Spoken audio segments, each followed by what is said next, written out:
What's going on, my people? It's the Bearded Burrito. Yeah, come on, I tell you what. It is night 2 of Endgame. It is the season 2 finale of the Myriad Pro Wrestling Network. I was doing the math. Somebody asked the question, and I didn't know the answer, but I kind of figured it out.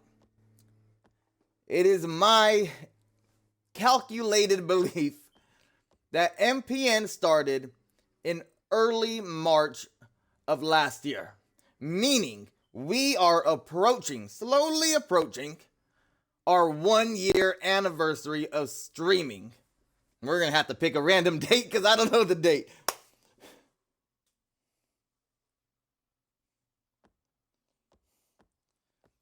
Come check it out. Are you talking about Val? Monsters in the house?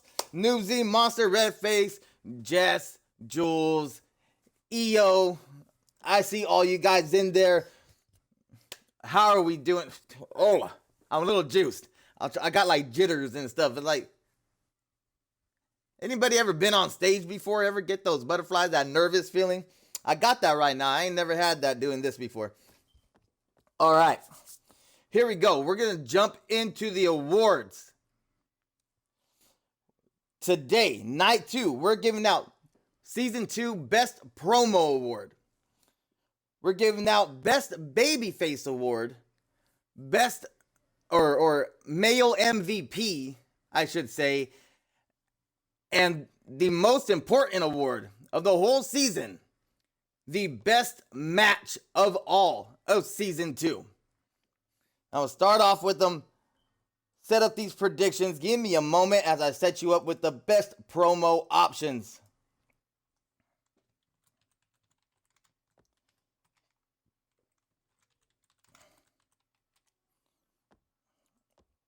Now, I will be putting the name of the person that dropped the promo and a name of the promo to kind of solidify, or not solidify, but to kind of tell you exactly what their promo was. If you didn't go in there in Discord and read them, you should have some killer promos this season.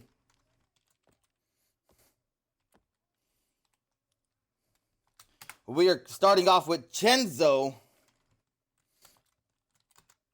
No more Mr. Nice Guy.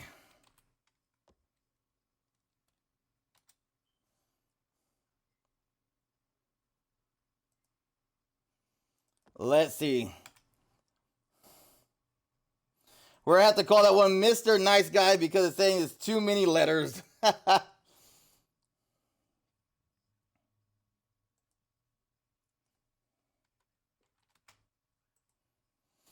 Next, we have Drake. Dropping his Mr. Almost promo when he was telling Cannon Caldwell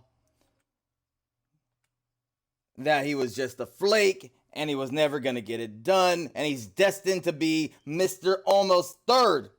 Third, we have Cannon himself with his promo telling Cody Rhodes to sign the contract.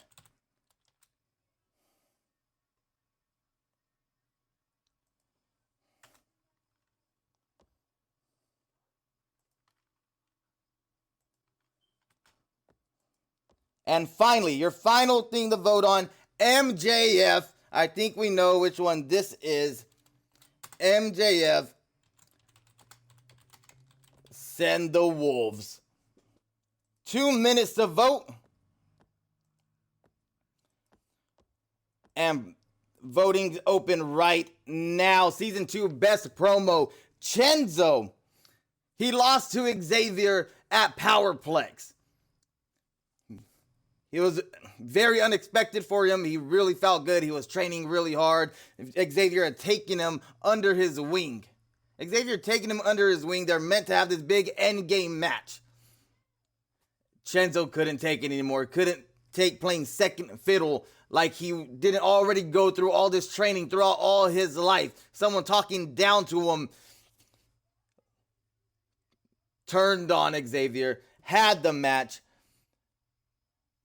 And after he wasn't able to get it done, dropped a promo saying there's no more Mr. Nice Guy. He's going out there to get a title. He's going to have his moment.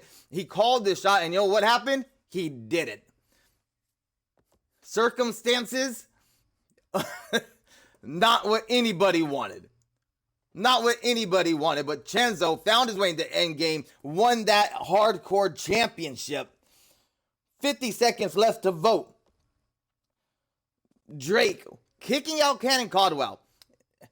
He started off doing so in kind of a respectful manner. He did say that he wasn't getting it done, right? Cannon retorted, kind of pissed Drake off. And Drake just let loose on him, overall letting him know that he wasn't going to be able to get it done, that he is destined to be Mr. Almost. 20 seconds left. Cannon Caldwell got almost all of MPN minus Evolution and Wolfpack, of course, to back him up and make Cody Rhodes sign a contract. Overall, he had to get down with 2 matches, had to beat Tanaka and then face Cody in the main event. Wasn't able to get it done. But a heck of a promo saying how Cody Rhodes was not that guy, how if he was back in the day, that Cannon would raid Cody Rhodes, and there was nothing that he would have been able to do about it. And MJF, you know MJF. Oh, we have a winner with 4 votes. The best promo is the beginning of one of the most destructive weeks in MPN. It is MJF. Send the Wolves. Congratulations, MJF. Cutting the best promo of season 2.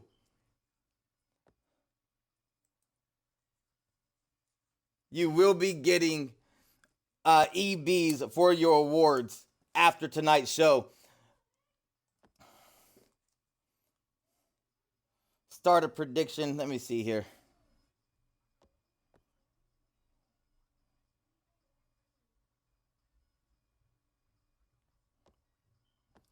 Here early, and I'm looking at my competition. Yes, sir. When I'm doing the predictions, it like blacks out my chat portion, so I don't get to see what's going down. Next, we are voting on season 2 best babyface. Your options: your MPN world champion, the Renegade Xavier. Second option, the American War Arrow, Cannon Caldwell. Third option, a tag team who is going to be fighting for the tag team championships tonight. We're talking Barrett Baker, Chris McMasters, the New Foundation. We saw this lady join Wolfpack in season 1. Season 2, we watched her separate herself from Wolfpack and all of everything that they stand for, becoming the ultimate good guy in the women's division for MPN.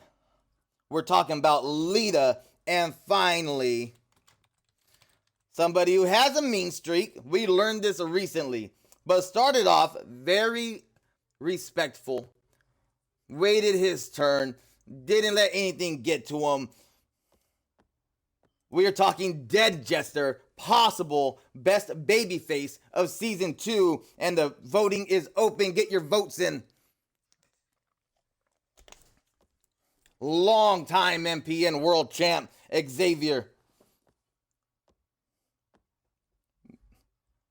Former Intercontinental Champion Cannon Caldwell. Possible new MPN Shock Tag Team Champions, New Foundation. 4-time Women's World Champion Lita. And of course, the deadly, the unpredictable Mr. Get Up and Fight himself, Dead Jester. Get those votes in a minute left, and then we'll jump into our pre-show match that you're seeing here. This is Swanton Sean, Darkside Jeff. These two former MPN tag team champions. They took a long hiatus. Came back. Was they at the Royal Rumble? They came back in the Royal Rumble. They worked well together. They really did. But neither of them won. Neither of them won. Had a tag team match. Darkside Jeff got pinned. Kind of took it out on Swanton, saying how he wasn't there for him. He's not a good tag team partner. He's losing a step. Finally, it breaks down. Darkside Jeff calls out Swanton. It leads to a little back and forth here on Discord. And it is the fall of the Tornadoes, once known as the most entertaining tag team in all of MPN.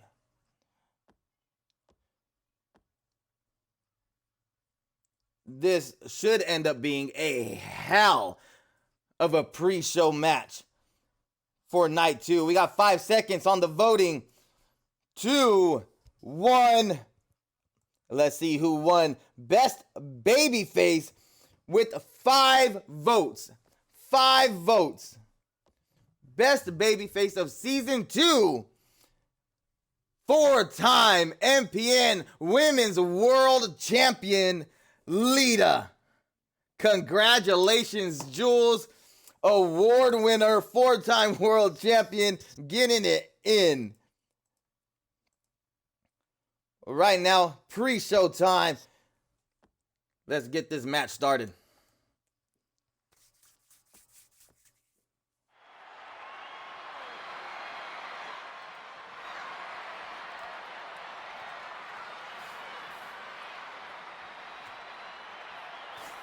I don't know why I typed it. I read it and I typed it. It was just a response. Swanton Sean, baby. This is my pick to win it, personally. Am I a little biased? Sure, I'm a little biased. But if you know, you know. But Swanton Sean, heck of an athlete. You're going to see these two flying about this ring. It surprises me every time that they don't injure themselves during their own matches. He throws a mean super kick.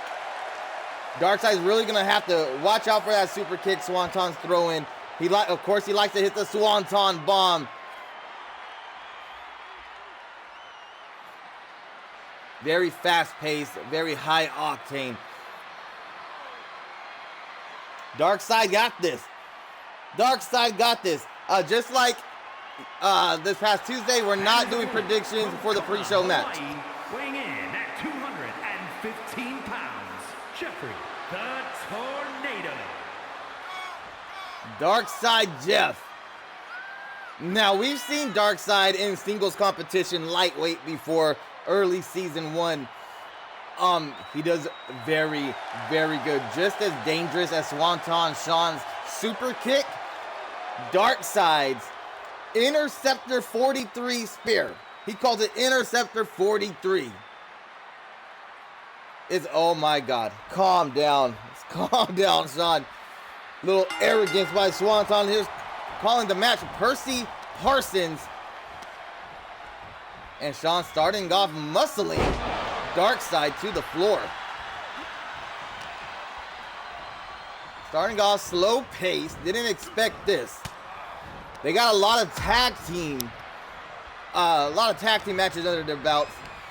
I don't know if these two ever actually went against each other than in that Royal Rumble match.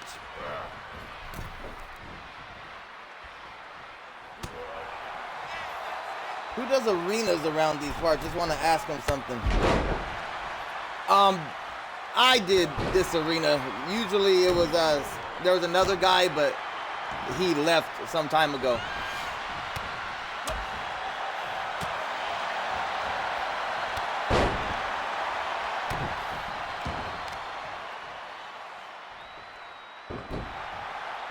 Okay. Oh, my volume was down. Like my headset's sounding weird.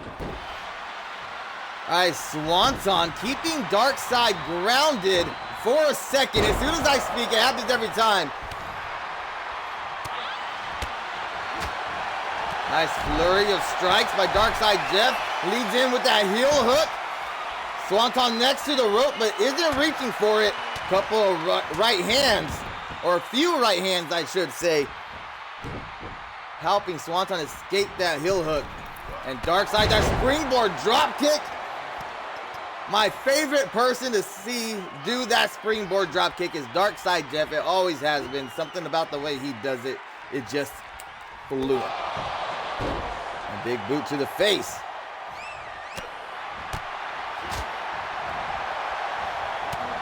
Okay, Swanton on the receiving end of a little flurry there, able to find an opening and get some offensive maneuvers in himself. Jonathan, how's it going, my guy? Malcolm, dude, I would love help. I would absolutely love it because, as you could probably tell, I don't really know what I'm doing. I do what I could, but... Oh, off the middle rope. Kind of a tornado snap suplex from Darkseid Jeff. That's an interesting maneuver. Not something we see a lot of, or I don't know if I've ever seen that one on here. Oh, Biggs cheering 11 bits. Thank you so much. I absolutely love it. I appreciate it. My guy. Cheers.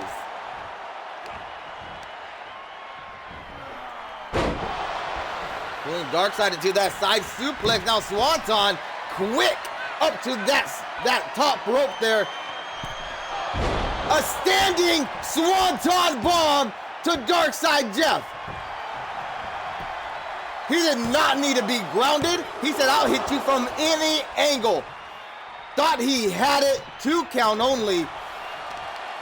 Swanton cannot get frustrated. He knows the resiliency of Darkseid Jeff. He's trained with them. He's traveled with them.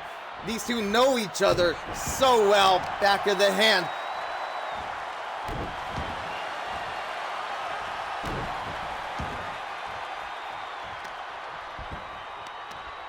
Oh, for sure, brother. For sure. I will hit you up. After this, we're taking a whole week off, guys. There's that super kick. Swanton with the super kick. Darkseid's in a lot of trouble right now. 1, 2. Kicking out at 2. Swanton thought he had it. I think that was just instinct by Darkseid Jeff.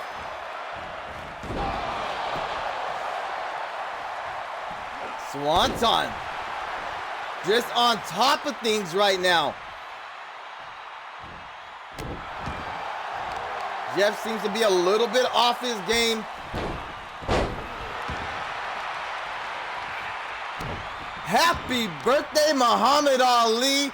You know what? I saw that and I wanted to write down the thing that he says.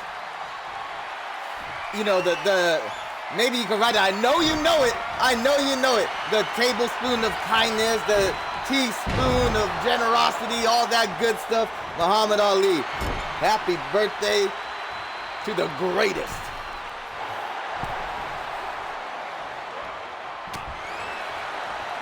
He's highlighting messages. He's happy birthday and he's giving out bits. Biggs the architect is on it. As is Darkseid Jeff as he's leaning into his former tag team partner, Swanton Sean.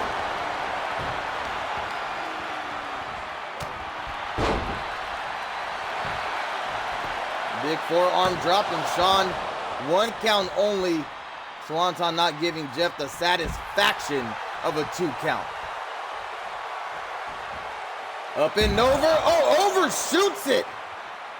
That is not something we usually see. They usually have pinpoint accuracy, these two.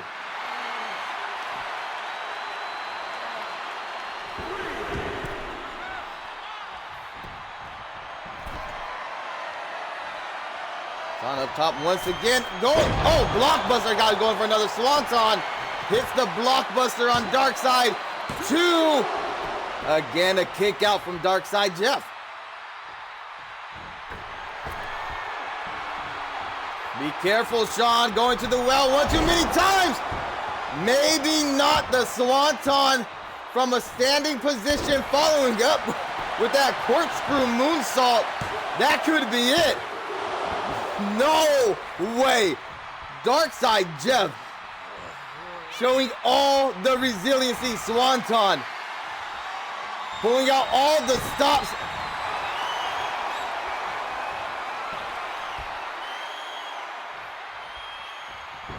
Darkside really needed that. Wait a minute. Interceptor 43. It could be over right now. 1, 2. Pre-show match. Why are they not on the main card? I don't know. Another Interceptor 43 set him up. It could be all done here for Swanton Sean.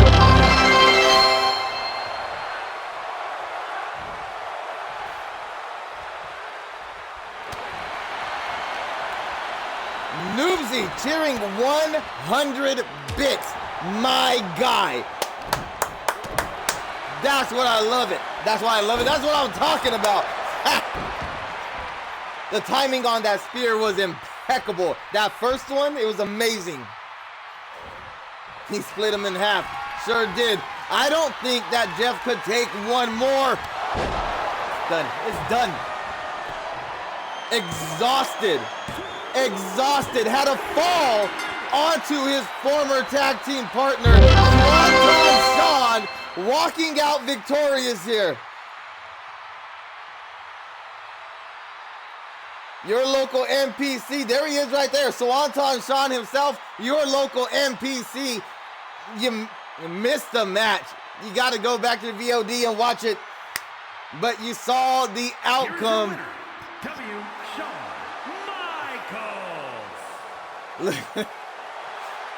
Swanton Sean is something different. You saw these two men at work.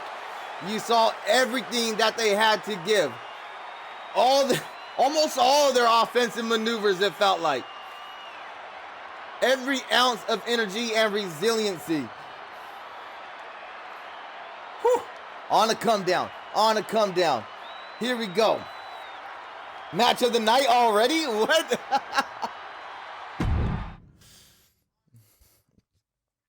Okay, we got 2 more awards to give, and then we'll get to night 2 of Endgame, the MPN Season 2 finale.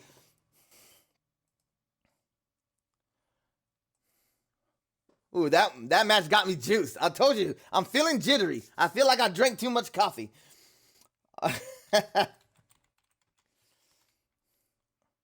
Season 2. Male MVP. Who's it gonna be? Your options. Cody Rhodes, the American Nightmare. The devil himself, MJF.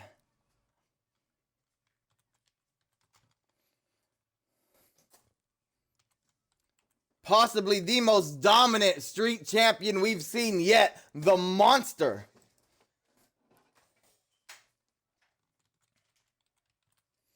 MPN World Champion, the Renegade Xavier.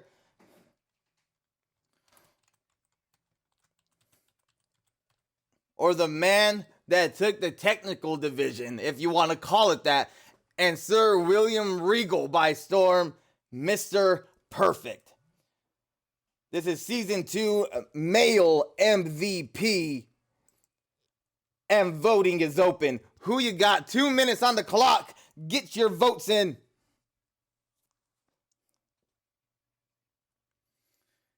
Still pre-show.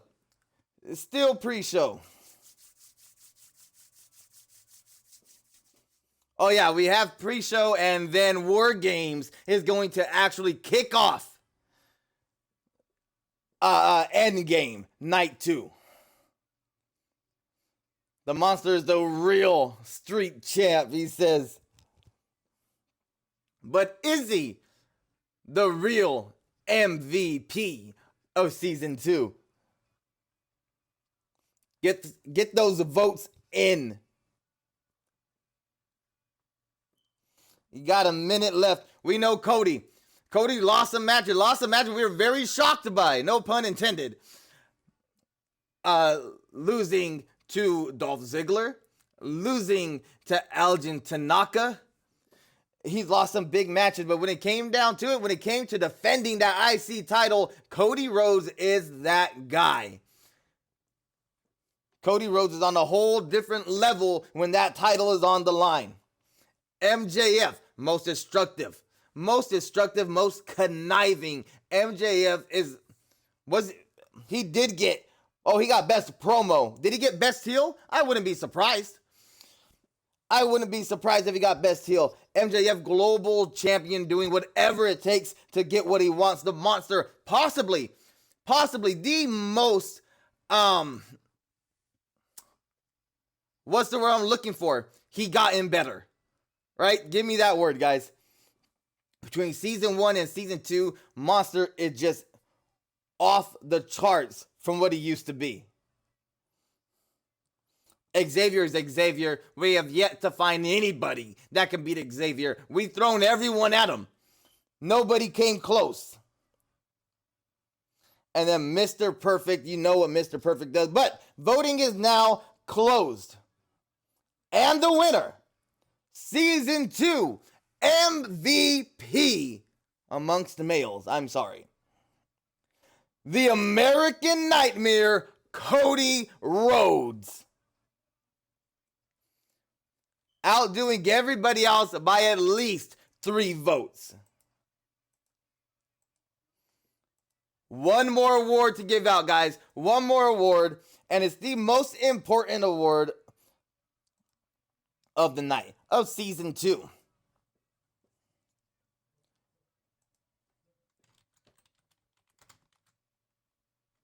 Season 2 best match. Your options: the Global Championship Elimination Chamber match. Now, because there's character restrictions, I'm going to put Global EC, okay? Just so you know.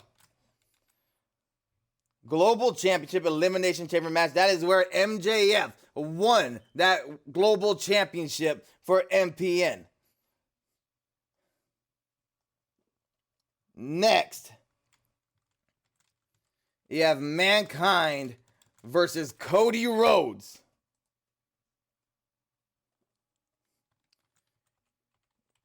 You also have Cannon versus Cody. Cody's in there twice. I'm telling you. A New Foundation in their debut match. I believe it's their debut match. Win at it with the Creed brothers. Had an incredible match again. Character restrictions. I'm putting NF for New Foundations versus Creeds. And finally, Mata Alpha versus the Monster for the MPN Street Championship. Won. Their first match. Their first time going at it. Mata Alpha versus Monster won. And voting is now open. 2 minutes on the clock. Get those votes in. Most improved. That's it. Most improved. Why can't I think of that word? What a simple word to forget, Paulie. Get with it, my guy.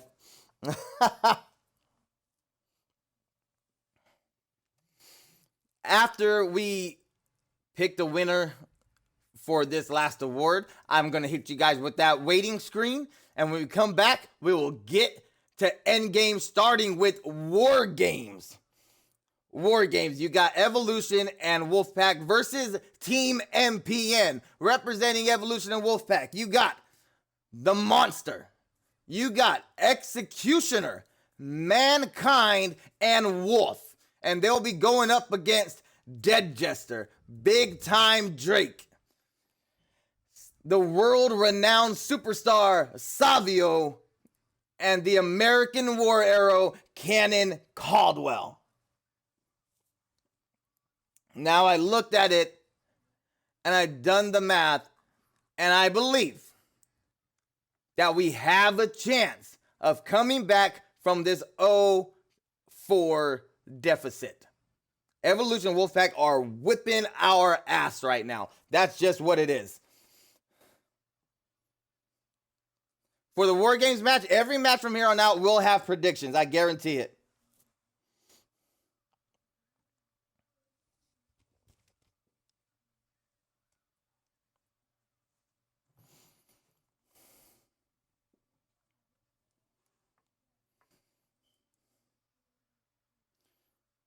Ten seconds on the clock. Get those votes in. Best match of season 2. I know who I want to win. Let's see if you guys agree with me. Votes are closed. And the winner, no way. This is what I think. I don't think all you guys are voting. No, it was a fire match. I don't think it was the best match there. Not by a long shot. But Mankind and Cody Rhodes are your winners for Season 2 Best Match. Wolfpack versus Wolfpack going at it.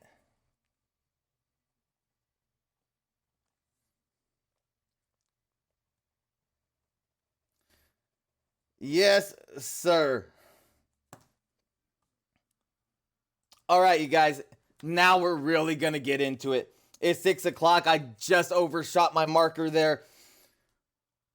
I'm going to hit you with the waiting screen, and we're coming back with War Games. Are you ready?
The team with the advantage will be the first to have a member released into the match.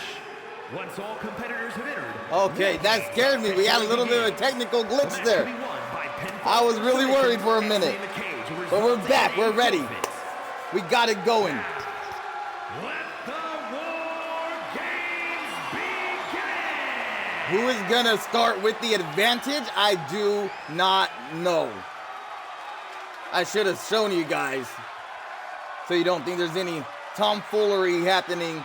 Random advantage in this match. Who's starting off?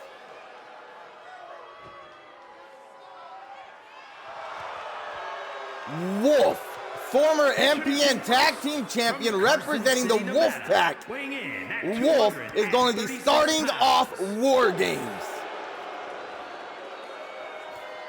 Now, if you don't already know, Wolf and whoever he starts off against is gonna fight the entire time. The match does not actually start. It is a fight. The match actually starts when all 8 men are inside that cage, are inside that structure. Once all 8 men are in, then you could pin somebody or submit someone.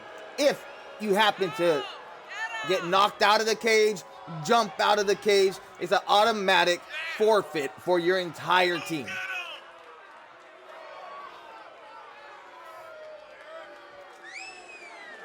Predictions. I forgot Red Face wasn't there for predictions right now.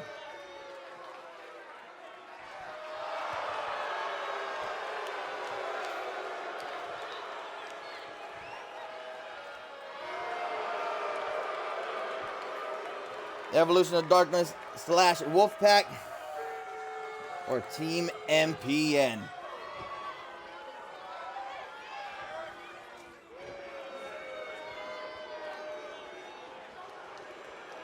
And predictions are up. Just so you guys know, Season 3 comes around, we're going to have the brand split. We are going to have War Games 1 time per season, and each time is going to be Team Shock versus Team Escape. Oh! Starting the match, the world-renowned superstar, Savio. What a bold statement, what a bold move for this former MPN Global Champion. He probably has the least MPN experience out of everybody involved in this matchup. But he says, I'll start first. I'll hold on. I'll fight through. I'll be Mr. Resiliency. I'll be that Iron Man. Holding it down, representing Team MPN, Savio. I don't know. We put random advantage.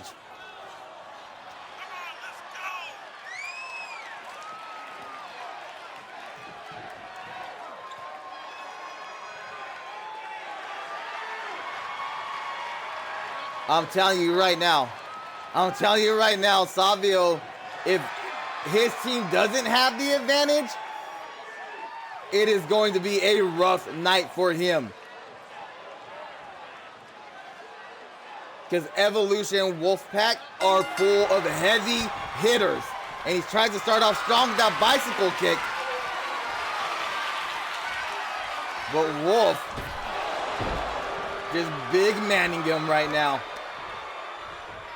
And if you're confused about the arena out of character in War Games, they only let you choose between the NXT War Games arena and the Survivor Series War Games arena.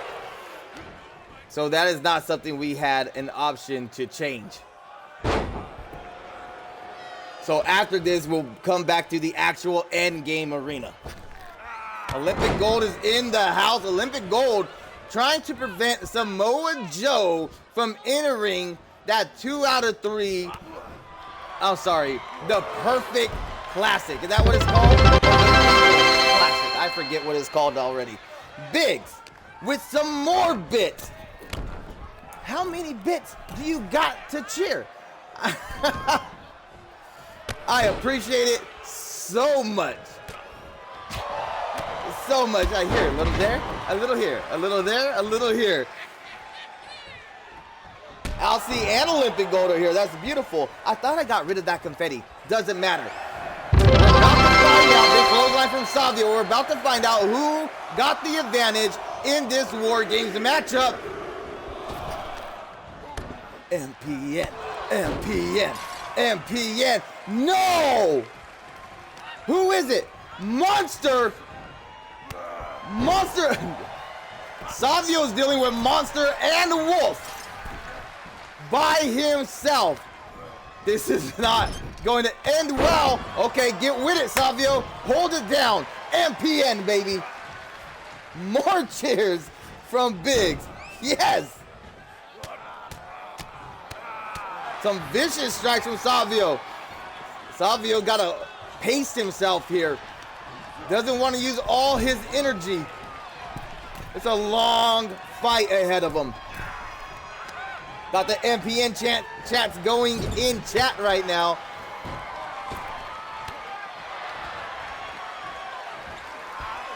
Why was Wolf not helping Monster? They seem to be Power Ranger tactics, one at a time going after Savio. When really, they could easily just pack this dude out. I'm very glad that's not what they're deciding to do. Which triple threat are you talking about? Nothing got cut. Nothing got cut.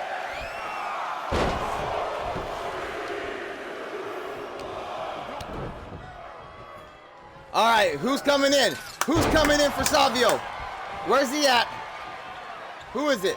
Big time Drake, baby. That's right, we need some muscle in that match.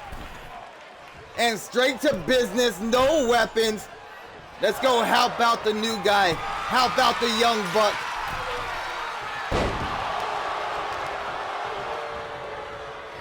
And the power of big time Drake on display early on with that gut wrench type maneuver. Planting Wolf. Oh, was that the Reckoning? Monster has a couple of moves that resemble the Reckoning. Where are you going? You know, if he leaves, they forfeit. What are you doing? You're too huge. Body splash from the top of the cage down on the Savio. War Games. Yes. Yes, I cannot kill my voice. I got a big concert on Saturday to go to.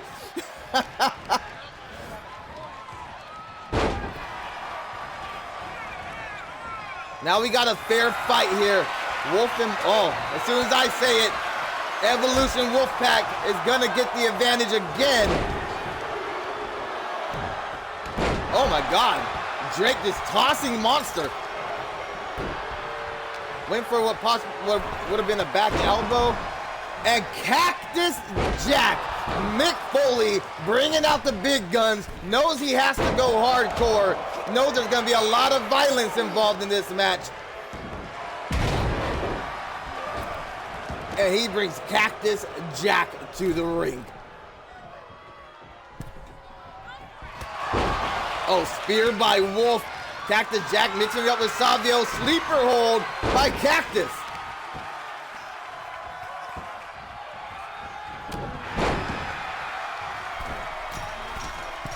And now Monster and Wolf. Oh, never mind. Wolf got better of it. Monster taking a lot of risks in this matchup. Coming off the cage, coming off the ropes. So Halisplit and Jade are coming up next, #1 contenders match. Super kick from Wolf. Mankind didn't see what happened. Mankind was down.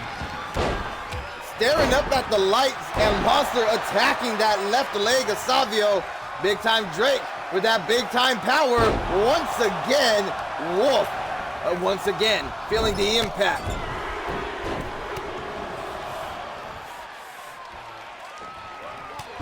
Did Biggs cheer more bits? Ah! Boom! That's what I'm talking about. If we're gonna break the stream with confetti, let it be bits and subscriptions. Let's not let it be channel points. There's the reckoning. That's what it looked like. And Cannon Caldwell, the American Nightmare, bringing in some hardware. Kendo stick, steel chair. Monster just does not like Savio.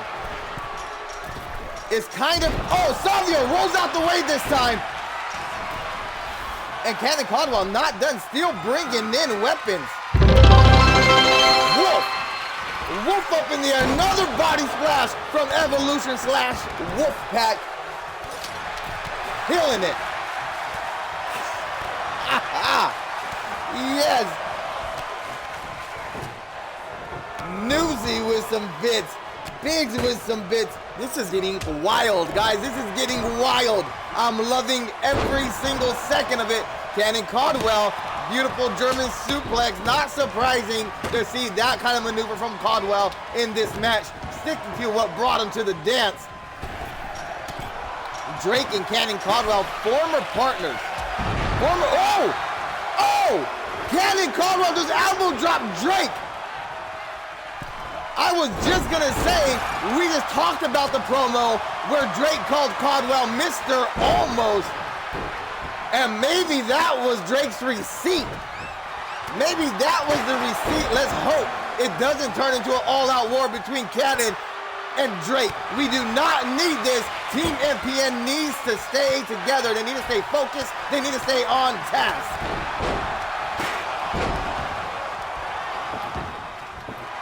The American War Arrow.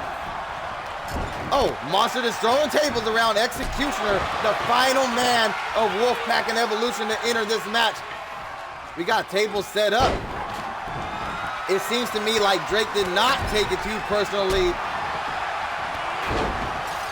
I'm sure he's not gonna forget about it, but Savio is in a bad spot over there. 3-on-1 assault on Savio, sledgehammers, kendo sticks, rolls out the way of the elbow drop. Big power slam from Drake to Wolf.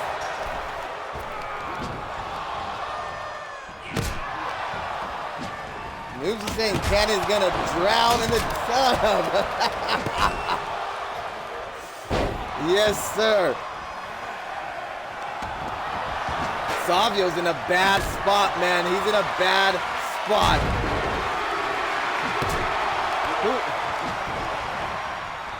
Dead Jester. Is that Dead Jester?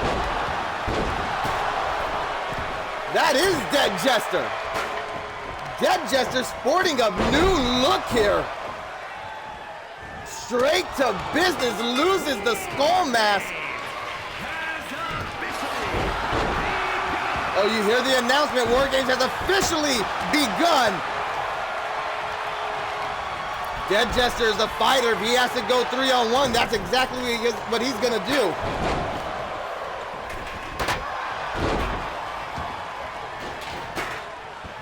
Oh, Dead Jester. Nice athleticism, doesn't pay off for him though. Oh, Dead Jester looks wicked. Jester looks wicked. Watch out, Wolf. Sleeper hold by Drake. Someone could tap out at this point. Anyone could tap out or be pinned. The match has started.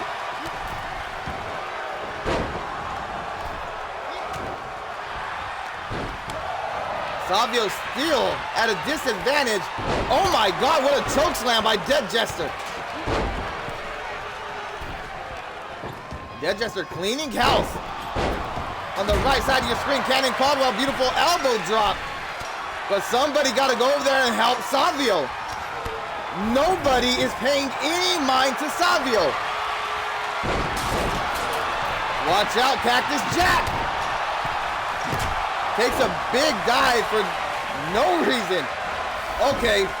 All right, Drake went over there, saw Savio needed some help. Cannon Caldwell stretching out Wolf, and Dead Jester, high risk, body splash down onto Monster, going for the pinfall. 2. Must have been a kick out. I didn't get to see it, but there's no count of 3 here. I wish Jester was actually here, man. He's missing out big time. He would have loved to have seen this one. Cannon Caldwell went for a pinfall and Executioner.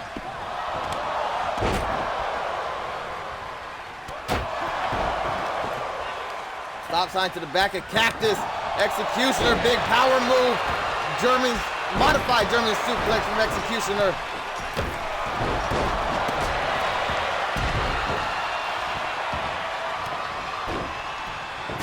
And it's 2-on-3 here on the right side of your screen.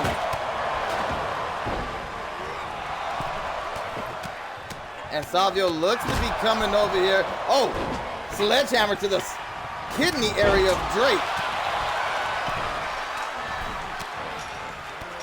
Mankind going high risk, possibly.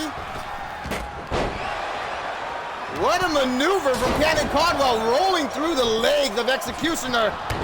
And I think Savio just put Monster through that table. I didn't get to see it happen. Watch out for Mankind or Cactus Jack. Oh, big knee from Big Time Drake. Cannon does hate Drake. This was a horrible idea. But Big Time Drake looking to tap out Cactus Jack. Tap out. Tap out. He's wrenching it. He's wrenching it. Tap out Cactus. Oh, Savio almost won it for Team MPN right now. Team MPN looking great at this particular moment. But all these guys have been through the ringer.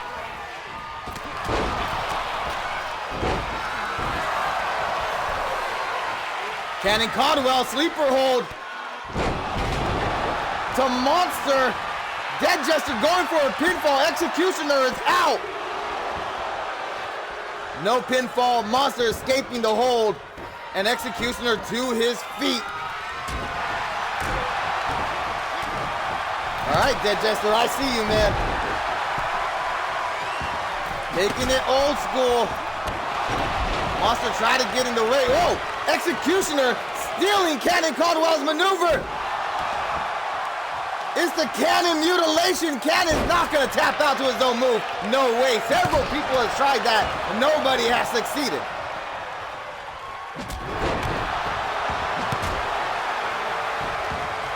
Gives Executioner a big forearm. But Dead Jester, look at the fight that he is in. Oh! Savio! Savio coming through for Team MPN! Yes! Yes! No way! I need water.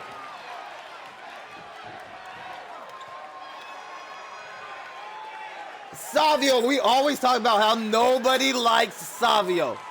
Nobody likes Savio. Everybody gives him a hard time. Here are your winners.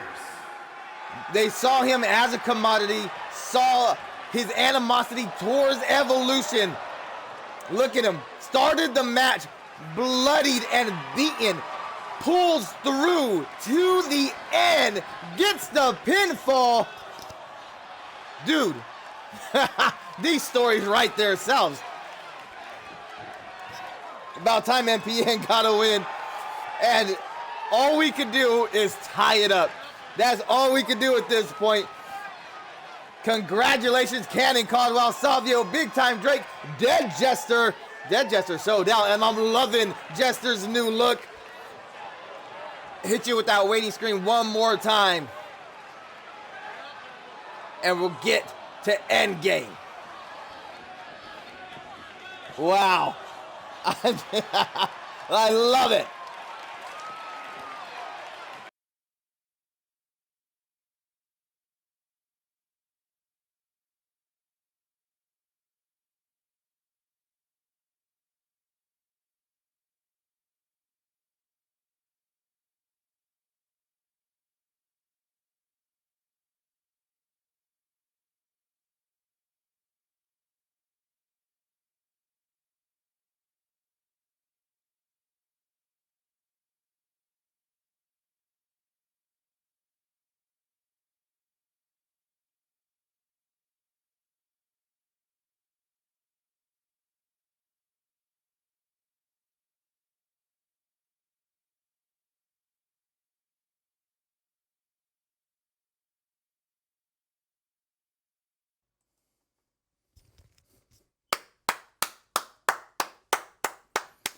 MPN. MPN. Triple threat match. You got Hella, Split, and Jade Cargill. Number 1 contenders match. The winner is going to be fighting Lita for the MPN Women's World Championship later on tonight.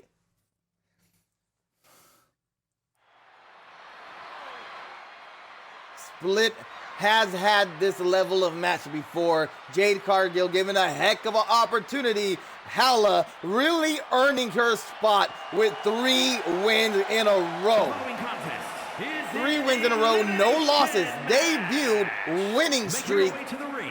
From parts unknown.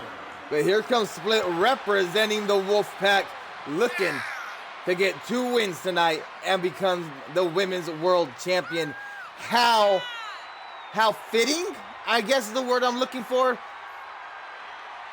If Split wins this match and goes on to take that title away from former Wolfpack member Lita. I believe it was within Wolfpack that Lita was 3-time Women's World Champion.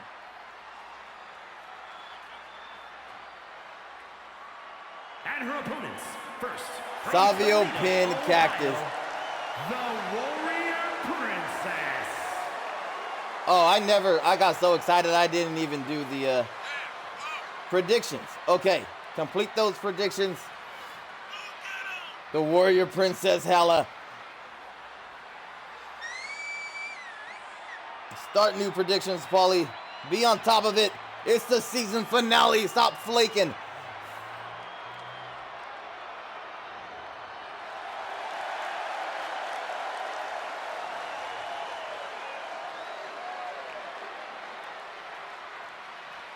Split, Hala, Jade. 5 minutes on the clock, and predictions are up. It's just 1 win. It's just 1 win. That's facts. That's facts. We could get another one right here if Split can't hold it down for Wolfpack.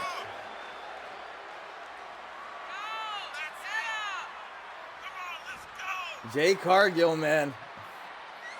I'm ready. I think we only seen her in action one other time. One other time against Night 1's number 1 contender winner, Chris Statlander. I believe that was her matchup. So for both of these women to debut against each other and then at Endgame both get a title shot, that would be something. Jade taking things slow to start. Split is doing the exact opposite. I don't know what that maneuver was. A seated senton off the springboard.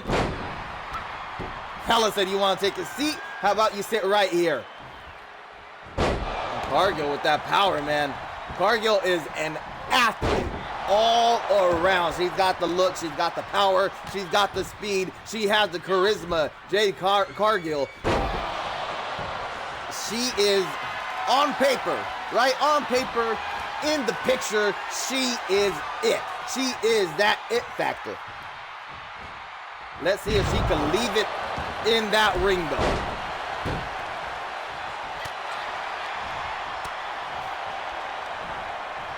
Newsy cheering 10 more bits. Thank you so much.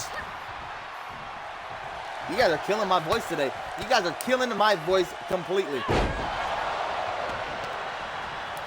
I absolutely love you guys for it.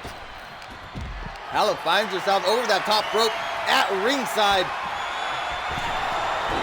Again, like to point this out, Endgame is sponsored by Power Motorsports. Thank you, Savio, Team MPN, baby, and the Monsters Lair podcast. You can listen to the Monsters Lair podcast on Spotify. I think he's working on season 4 as we speak.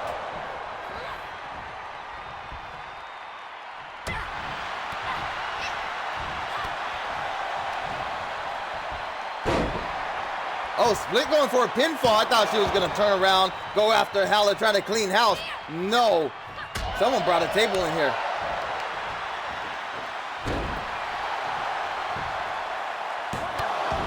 That 180 Uranagi by Hala. These women are just trying to end this match. That's what it seems like to me. Predictions are already up, bud. Minute and a half left to get your predictions in.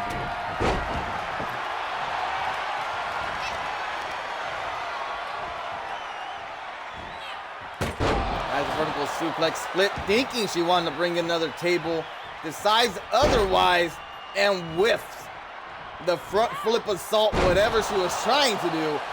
We know she likes to do that running Dragon Rana.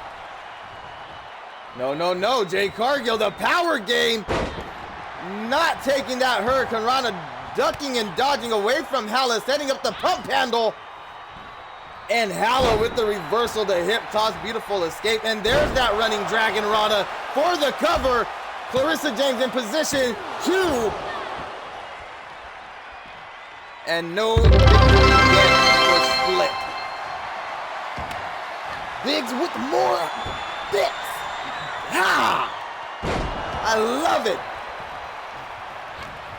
You guys are amazing. You guys are absolutely magnificent. Jade Cargill looking to take somebody's head off with that kendo stick. Oh, she drops it on the run. That was unexpected. She should have kept it. She ate the feet. Okay, Split, calm down out there. Taking a moment to breathe and show off a little bit. Beautiful, that spinning back kick from Hala. We've seen it before. We've seen her win matches. Oh, you know what? This might be elimination. Watching that, this might be elimination. My bad, guys.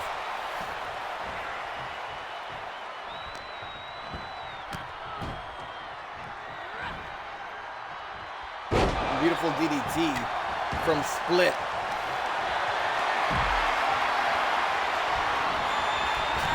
You know what I like to see? I'm kind of rooting for Jade Cargill in this one.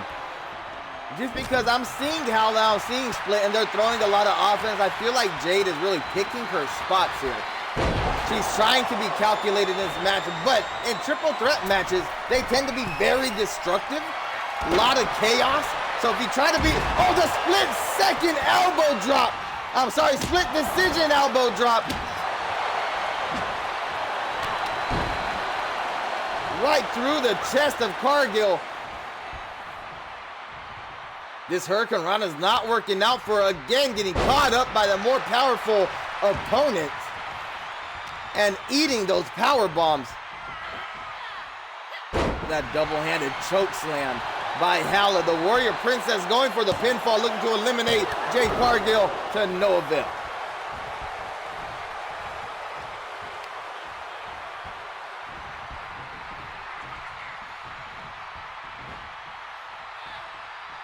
Split is showing out, huh? Split's doing her thing. There she is. I'm just saying about Jade picking her spots, but that's twice now. Split came in from out of the ring, saw an opportunity, and hit them with that Hurricane Rana. What a maneuver by Cargill, looking to eliminate Split. Not gonna happen. Split kicking out at 2. And Hala wants that kendo stick. Oh, big bicycle kick from Cargill.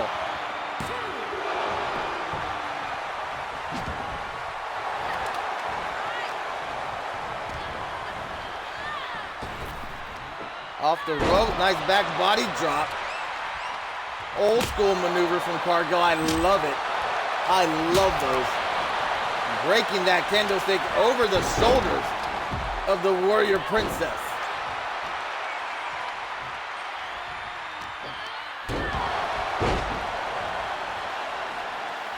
You miss Swanton Sean and Darkside Jeff had their match. An amazing back and forth in that one. Swanton came up with a victory. War Games happened. You missed that. Wolf and Savio started off the match, went through all kinds of hell in between, but in the end, Savio came through for MPN, securing our first victory of Endgame, pinning Cactus Jack. And right now, you got Cargill, Hala, and Split. #1 contenders match, elimination style. I see broken kendo sticks, stop signs, tables everywhere. A lot of destruction in this match as well. But Cargill seems to be picking up the pace here. And oh, Hala, not gonna let that happen. Taking out the legs with that chop block. This has been a very solid match. And it's not even halfway done. Somebody has to get eliminated. Oh, Split just took it.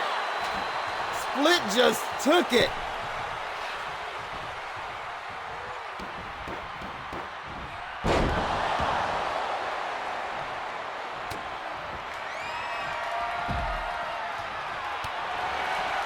Okay. All right, Split. Doing whatever it takes to get out of those holes is what you have to do here. You want a shot at Lita in that Women's World Championship.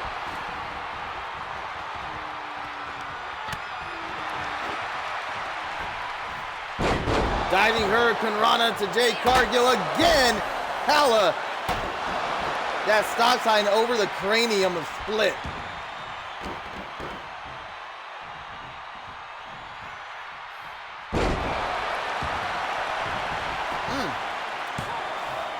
What an arrogant pinfall, almost mocking what Split did earlier on the outside of the ring.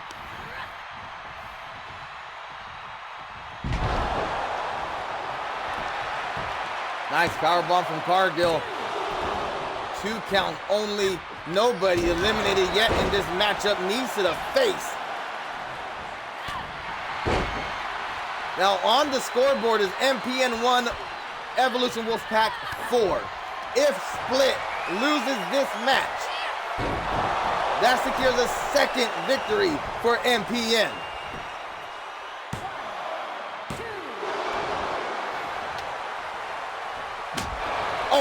Oh my God. Split's going through it, man. She's taking a whooping out there.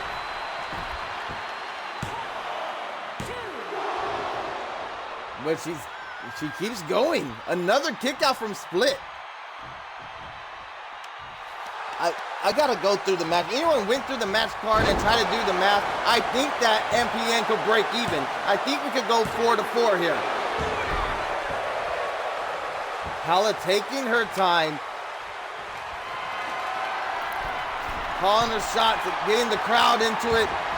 Split decision, elbow drop, misses completely. I thought Hala was gonna destroy Split right now with that chair.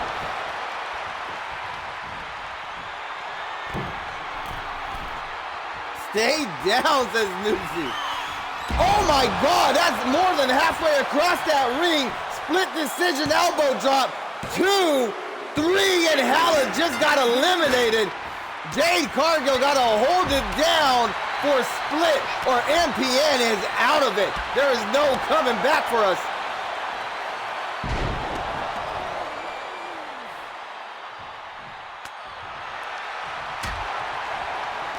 Let's go, Jade.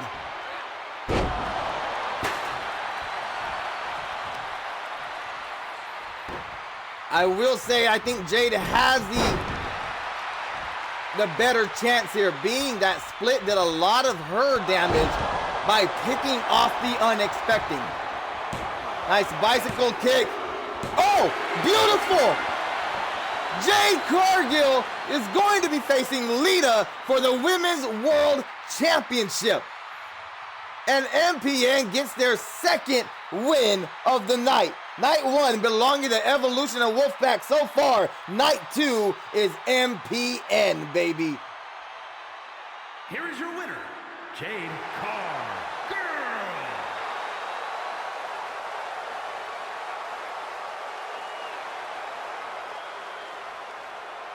Hala was the scapegoat. It had to happen. It had to happen. She put on a heck of a match.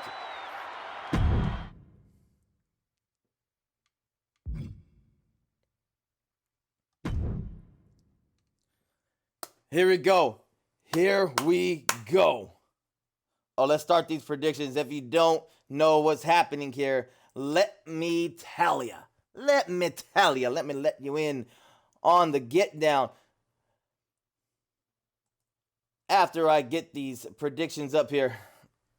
Except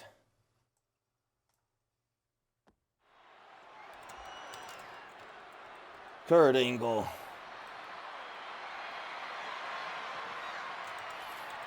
Samoa Joe. Is a submission match. Making his way to the ring from California, weighing in at 285 pounds. All right, predictions are up. So, Samoa Joe goes to William Regal.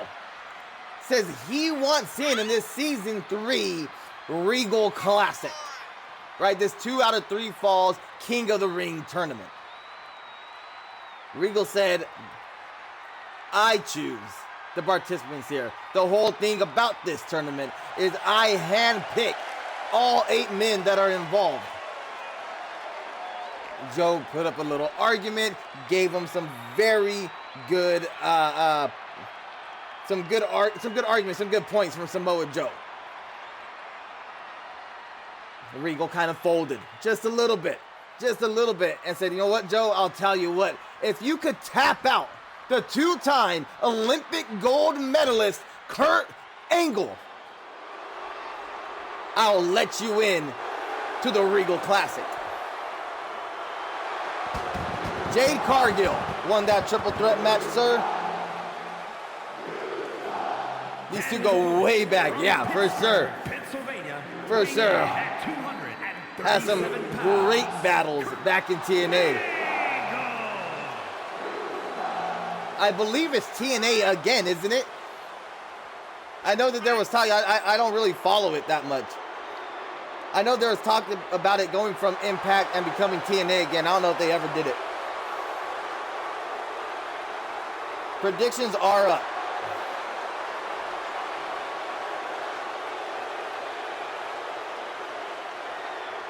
That's what's up. Total non-stop action. Kurt Angle. Hey, where's Olympic gold? Is he not here anymore?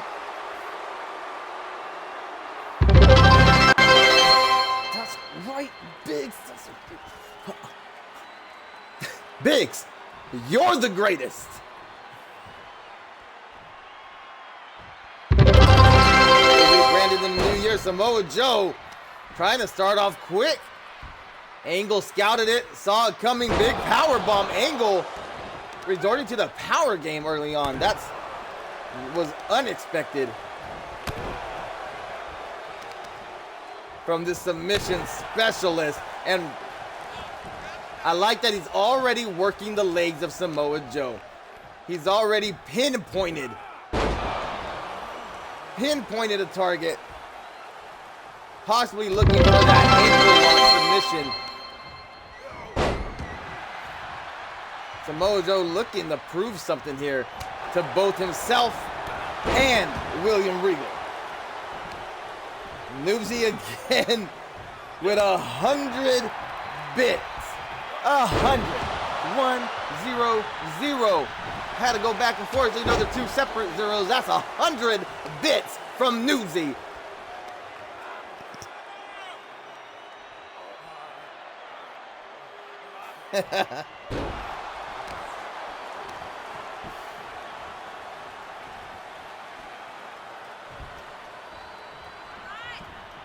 Kurt Angle representing Team Extreme here. Looking to get a big win. Knowing co-captain of Team Extreme, Lita, has a big title defense coming up against Jade Cargill now.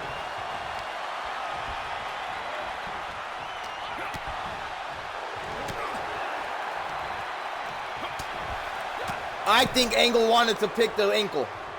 I think he wanted to pick that ankle. Oh my goodness. That was devious. Angle just throwing Samoa Joe to the outside. That overhead belly to belly, that could have ended very badly. And now going high risk, missile drop kick, diving from the top rope. all the way to ringside, right in front of the commentary desks. Got the sleeper hold locked in. A variation of Samoa Joe's Coquina clutch.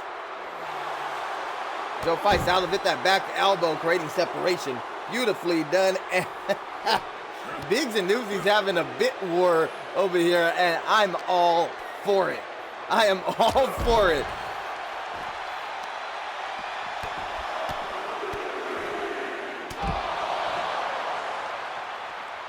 Nice series of strikes there from Samoa Joe.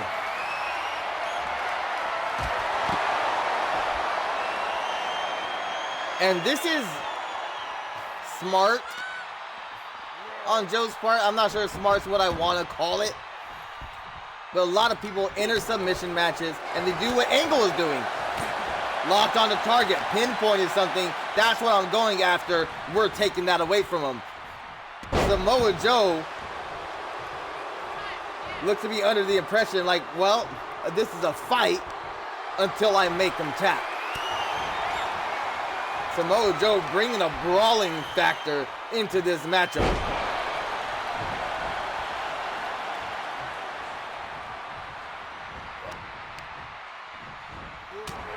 Big right forearm knocking down Kurt Angle. Angle creating separation, rolling to the outside there.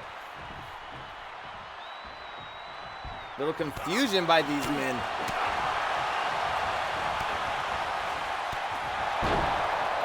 Knees to the midsection.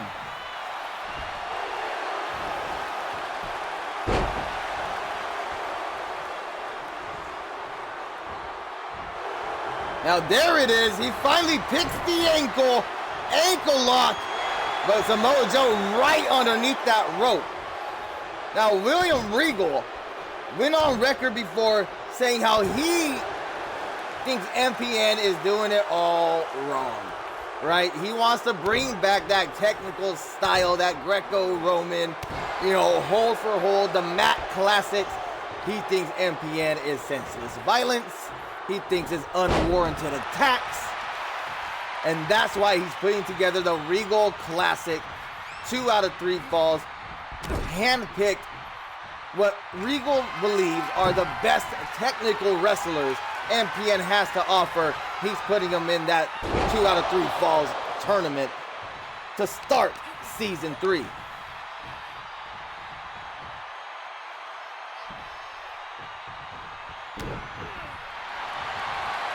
Whoa, whoa, whoa. Whoa, whoa, whoa. Cobra clutch.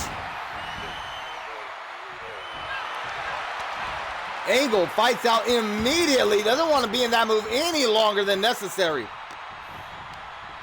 If he didn't catch that first elbow, I think Angle would attack. That is a mean maneuver to find yourself in. Right hand from Angle, but Samoa Joe able to duck underneath, create an opportunity, big clothesline, and kicks to the face, busting open the Olympic gold medalist. A little color in this match goes a long way. Knees up for that senton splash. And again, picking that ankle. The ropes are a lot further away this time, but Samoa Joe rolls through and follows through on it with the big clothesline.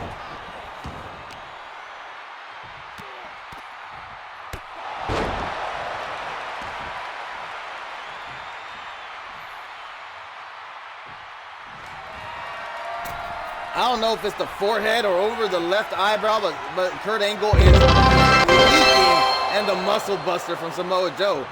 You can't pin him though. You can't pin him. And a colossal clutch, if you would.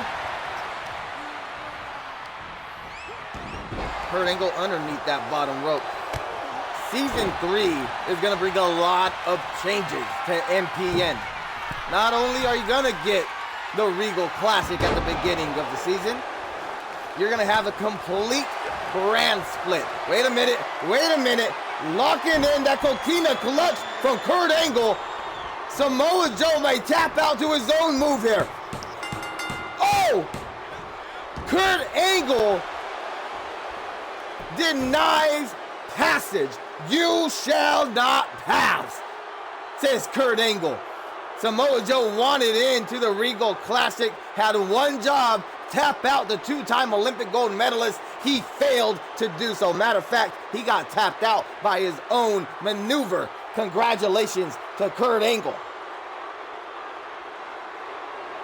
Here is your winner, Kurt Angle.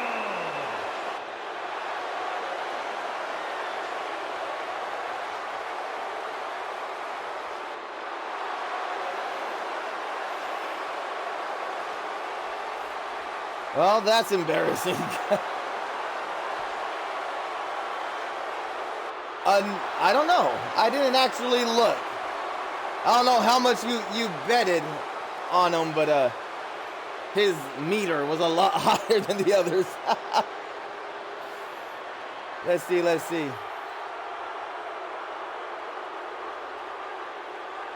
see if it pops up for me here.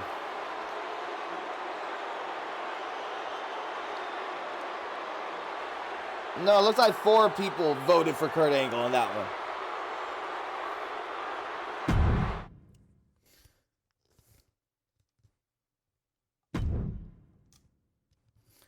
Okay, MPN Women's Tag Team Championships. You saw Bayley and Sasha put down the family to earn this title shot.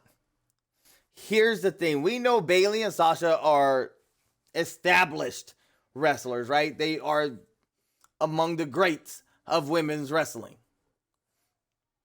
Kaden and Katana are not quite in that conversation. Yes, they are the tag champions right now, but how did they do it?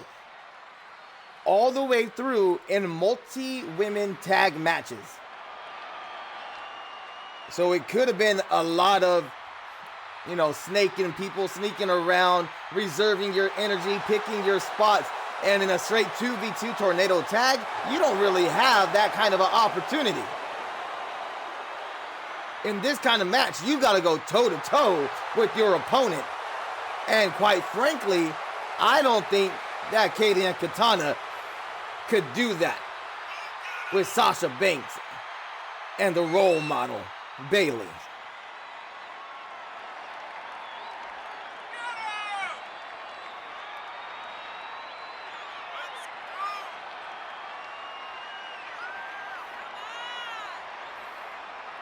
Let's get these predictions in.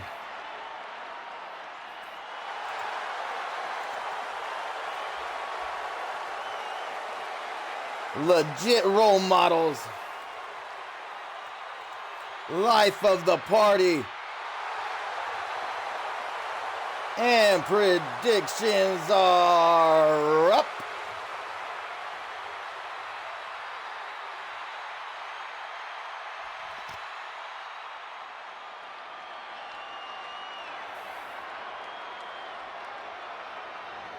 See Noobsy going for life of the party. Noobsy pulling for the champs in this one. Pulling for the champs. Now, when it comes to the women's tag team division, the women tag teams are not going to be part of the brand split.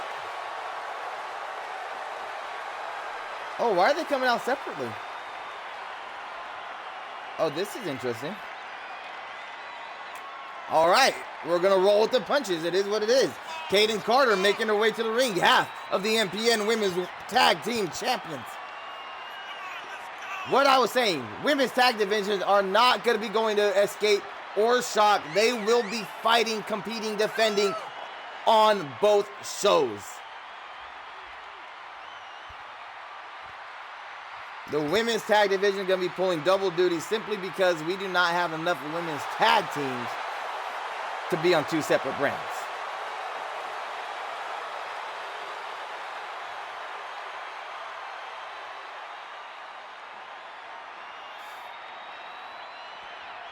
And her tag team partner.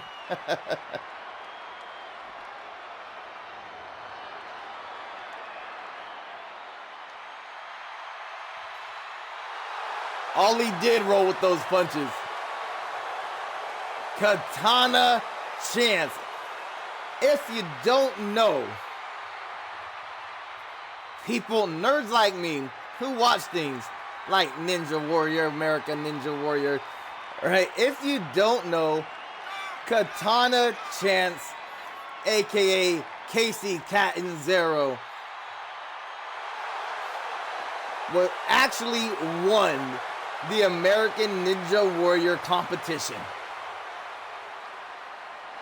So there is no shortage of strength or athleticism coming from this much smaller than anybody else individual.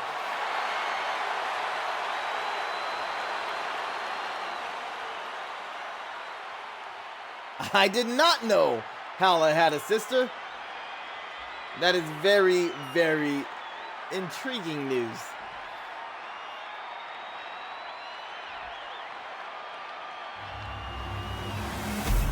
There's the prize right there. There's the prize. There's the gold. Everybody in this match wants to put that over their shoulder, around their waist, take it home, put it in their freezer, never come back. Oh, my God. Women's Tag Team Championship. Introducing the challengers, the Boss and Bailey, and their opponents, the role model and the legit boss, champions, Kaden Carter and Katana Chance. Here we go. I really like these two. I really do, but I don't think they're going toe to toe. This is not happening. It's not happening. Let's go! Oh, thank you!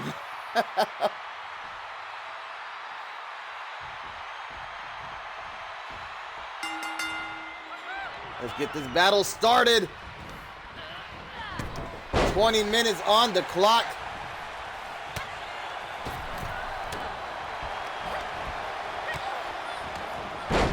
Bailey thought she got rid of Kaden. Kaden jumps right back in there to help out her buddy, Katana. Backdrop to the apron from the boss, Sasha Banks. We got Katana and Sasha on the outside, bottom of your screen, no longer coming into the ring, and Kaden and Bailey mixing it up.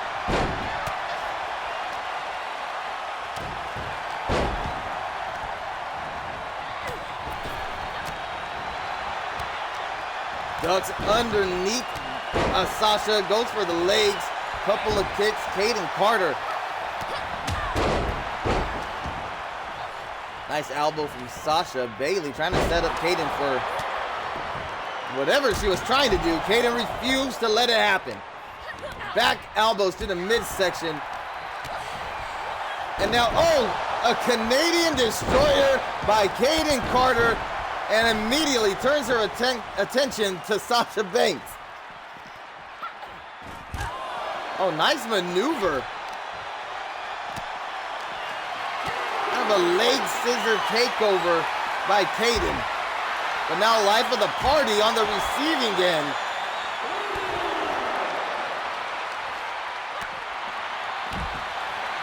Nice takedown from Bailey. Sasha Banks stomping the back of the head of Miss Chance.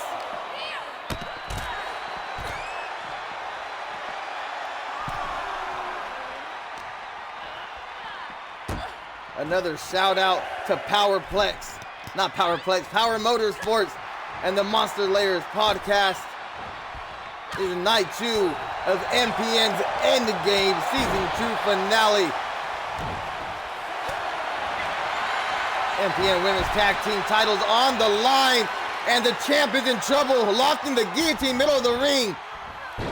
Katana Chance able to get there to break it up, saving this match for her team.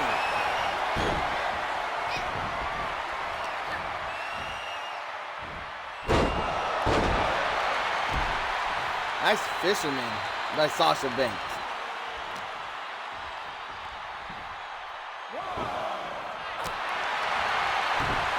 Bailey to belly. Kaden Carter. And it's over. It's over. Again, Katana having to save her partner from tapping out.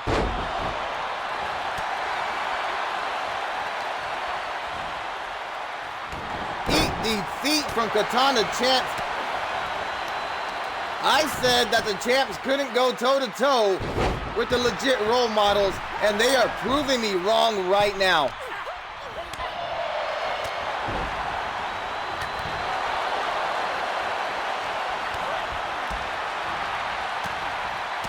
Two-on-one action here. Oh, roast plant. And again, Kaden on the receiving end of this matchup. She is taking a licking here.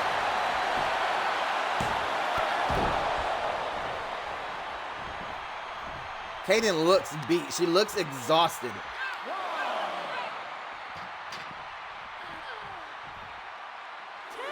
And Sasha Banks trying to capitalize on a dazed Kaden Carter.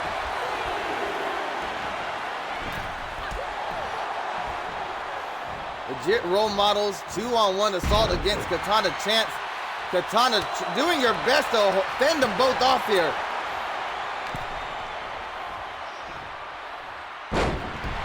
Oh, there's a nice little version of a Bailey to Belly by Sasha Banks. Paying homage to her partner, but a roast plant to Chance.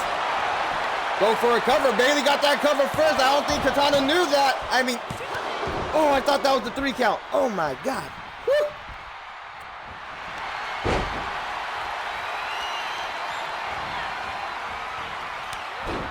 Oh, Carter with the innovative submission here. Sort of a modified Indian deathlock.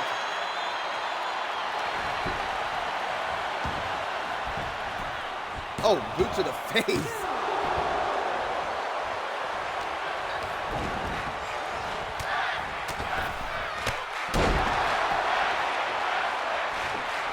The tag team wrestling chant from this MPN crowd.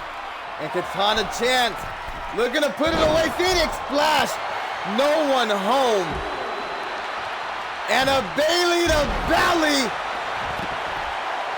1, 2, 2 count only. And Bailey is livid.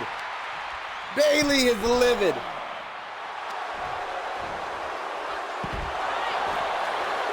German suplex on the outside. Katana Chance sidestepping Bailey, coming off that middle rope.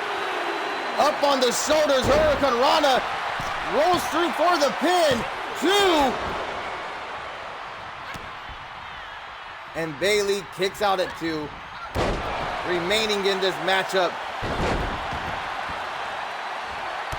Oh, drop kick from Katana. Katana really holding it down for life of the party here. Kaden Carter needs this time to breathe. She is sprawled out middle of the ring. And Katana Chance doing her thing out there. Doing her thing out there. I am so surprised by Katana. I knew she was an athlete. I explained that to you already. But I really thought she was going to get whooped on here. Sasha and Kaden to the upper part of your screen. Katana coming in to help her friend. And Bailey doing some trash talk inside the ropes there.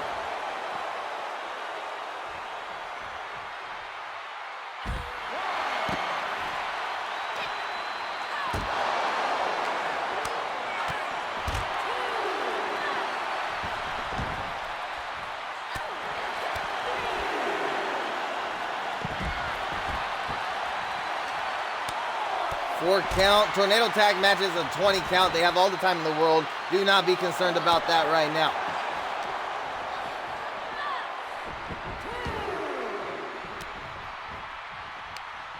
And blocks the right hand, but catches that half and half suplex by Sasha Banks. Kaden Carter meeting that barricade. Right hands from Katana, knocking Bailey back into the steps.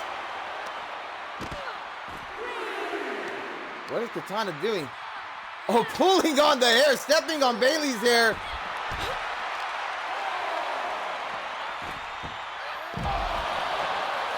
Nice chancery throw by Sasha Banks.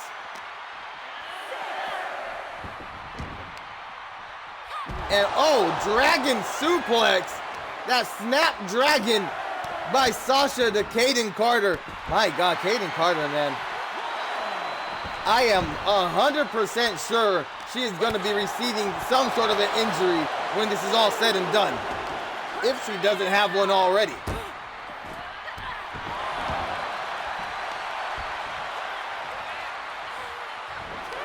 Oh, 360 code breaker.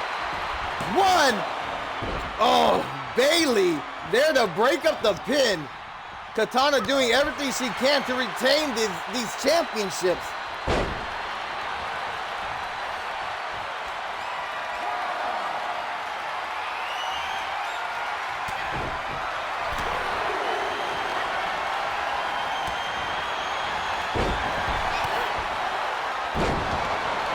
Done. I think it's done.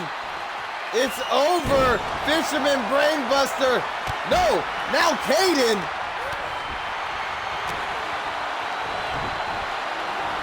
Oh my God. Oh, showing off. Little insult to injury there as Sasha Banks hits that helicopter spin and then goes for the arm bar. And oh! No!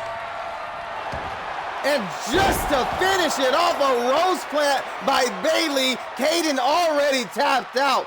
Katana was a fraction of a second away from saving that matchup. We have brand new MPN Women's Tag Team Champions here tonight. Legit role models getting it done.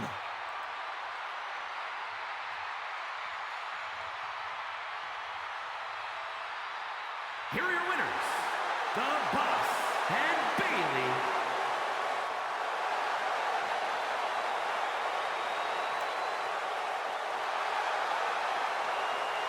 Bayley. Yikes. What an ultimate heel move from Bayley. Her partner took the gold. The match was over. She still grabbed Katana Chance, hit that roast plant, leaving both members of Life of the Party sprawled out on that mat.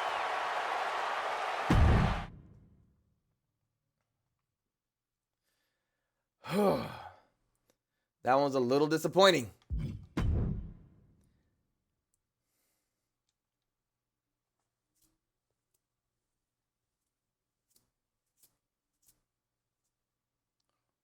Whoa, whoa, whoa, whoa, whoa, whoa, whoa, whoa, whoa.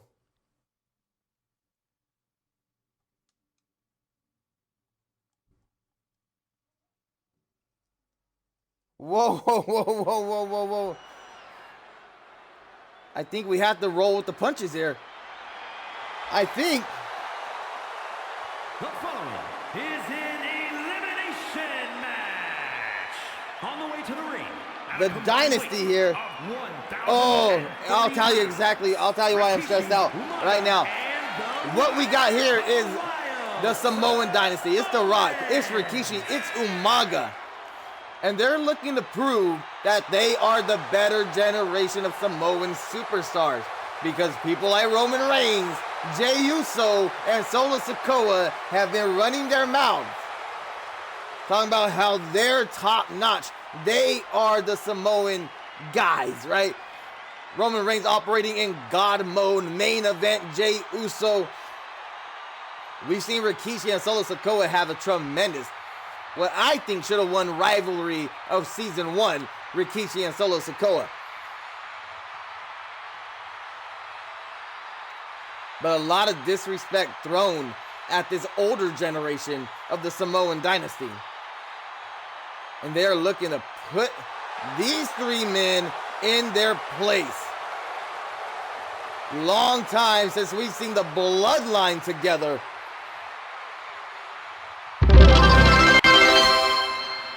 More bits cheered from Biggs. Alcy, why did I have to let my Rikishi go? Regrets, regrets. 17 bits from Biggs this time. That's getting difficult to say. Am I getting better at it? Bits from bigs. Bigs, cheers, bits. Big cheers to bits. The presentation of the bloodline. In your opinion, which generation of Samoan Dynasty is the better trio?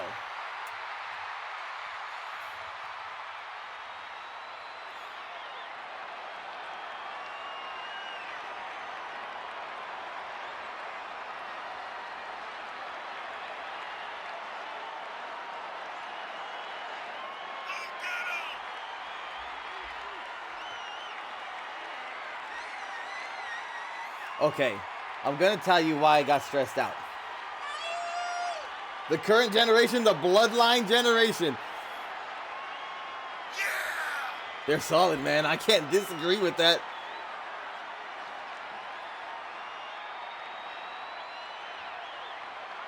A make-believe title for Roman Reigns? Of 757 pounds, Roman Reigns. Bloodline top 5 factions to ever do it?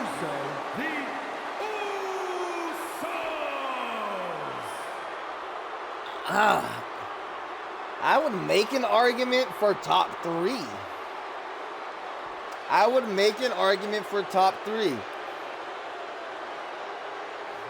I think it's very easily said, in no particular order, that the top 2 will be NWO DX, and the argument being Bloodline or the Four Horsemen afterwards.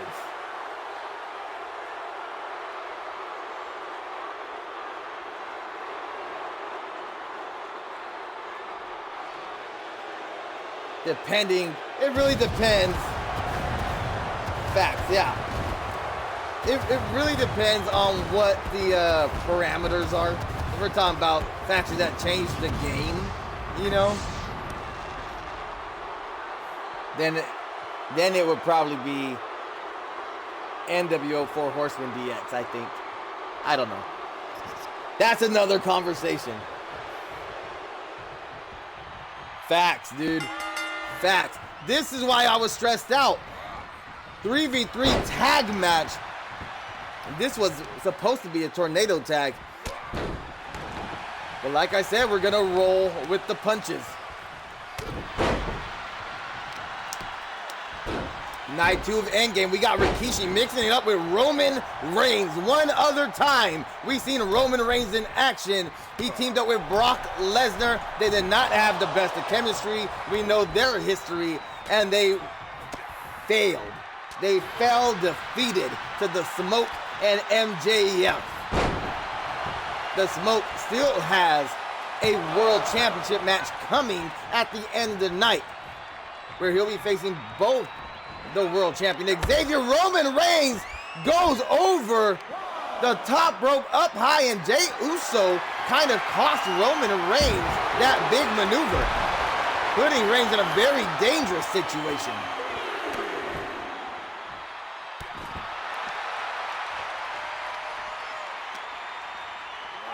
And MPN loves you.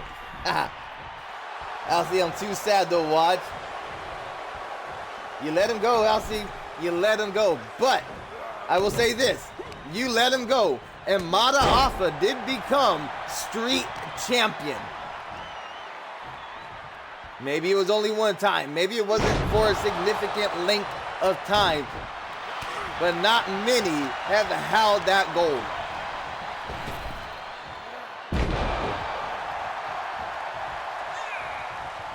Roman Reigns finally tagging out. We're going to get to see Solo Sikoa. Solo Sikoa and Umaga going at it. Solo Sikoa based a lot of himself off his uncle Umaga.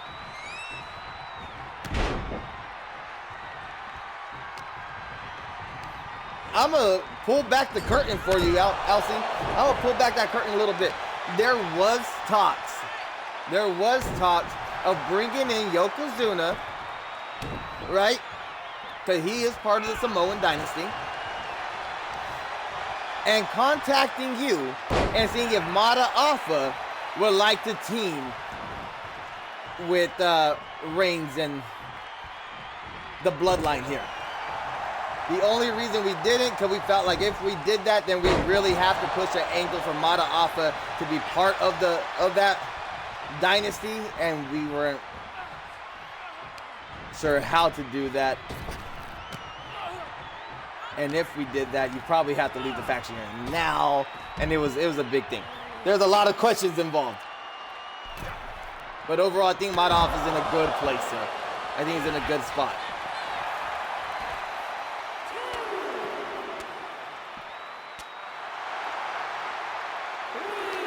Solo Sikoa and The Rock. Samoan drop by Sikoa.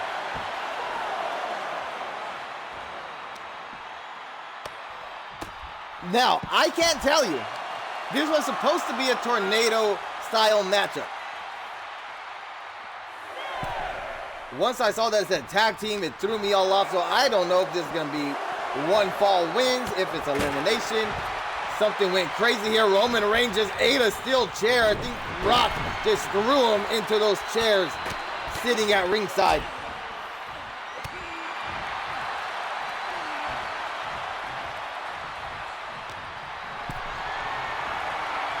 And I gotta say that the Dynasty is working better together than the Bloodline is.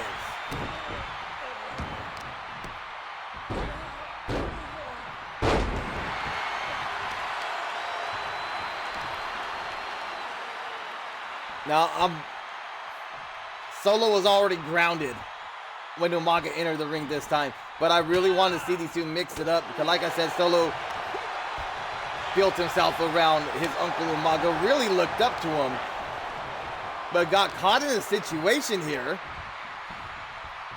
where his uncle got him by the throat and planting him onto that canvas. One count only for Umaga. Clarissa James calling the action again. Clarissa James really putting in work here in night 2 of Endgame.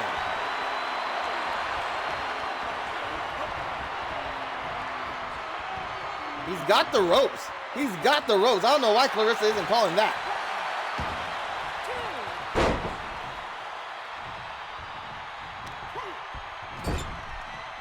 Sending Solo back into that corner. Wrenching on the arm. Bad spot to be for Umaga, but he doesn't seem to care, taking it to all of Bloodline right now. Umaga on a different playing field than everybody else at the moment. Look at him go. Leaving his feet powering out. And a Samoan spike to Nephew Solo. And defense being played by Rikishi.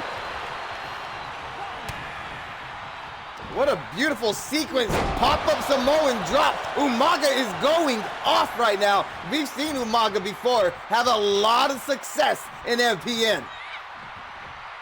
And that is why. Once that momentum builds, Umaga is unstoppable. There's a reason they call him the Samoan Bulldozer. MPN better be best to ever do it. Thank you. Thank you. I really appreciate it.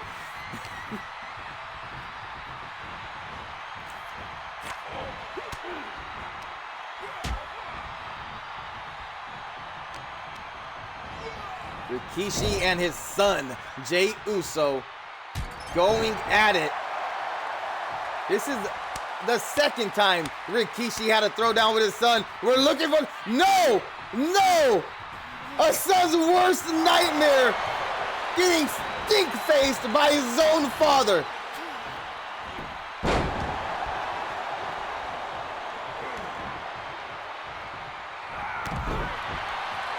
That was just downright disrespectful by Rikishi.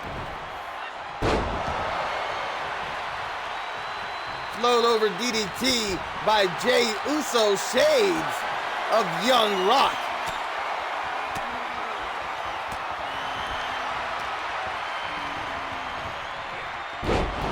Again, oh, the Rock is bleeding.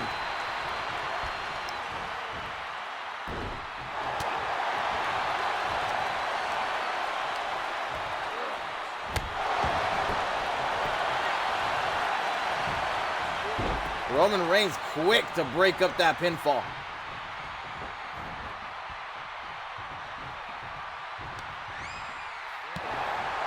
Big headbutt from Reigns. That's what we want to see, right? We want to see Rock and Roman Reigns mix it up in the middle of that ring.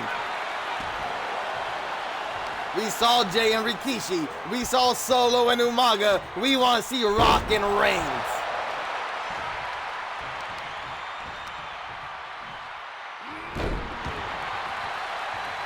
Let's go. Let's get it. I thought he was going to go right over Rock to Rikishi over there. Power game.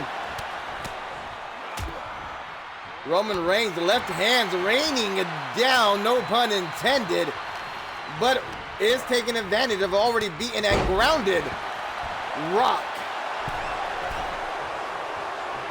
Basking in his own glory.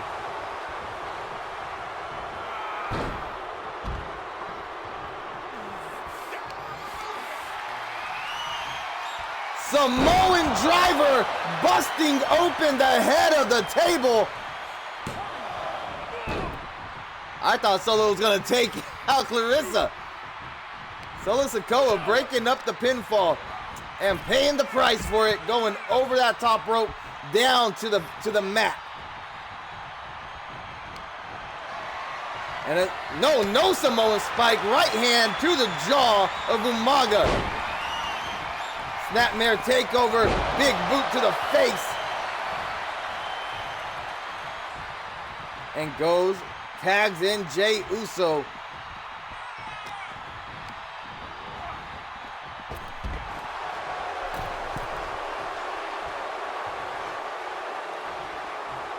The Rock finally coming back to his feet.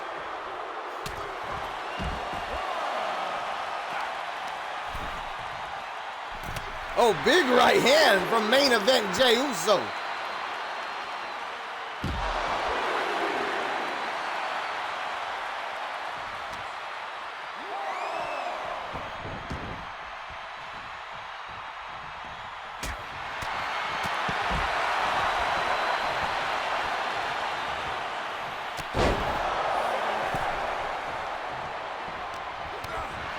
Jey comes in with the 6 count. I believe Umaga is the legal man in the ring. I kind of lost track of that for a second here. And again, Roman Reigns is beaten down. Not moving. Roman Reigns is hurt.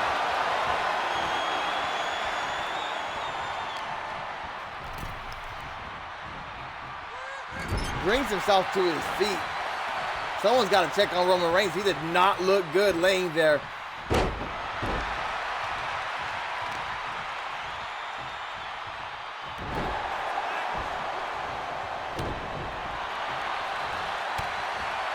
Whiffing on that clothesline, catching a headbutt by Jey Uso.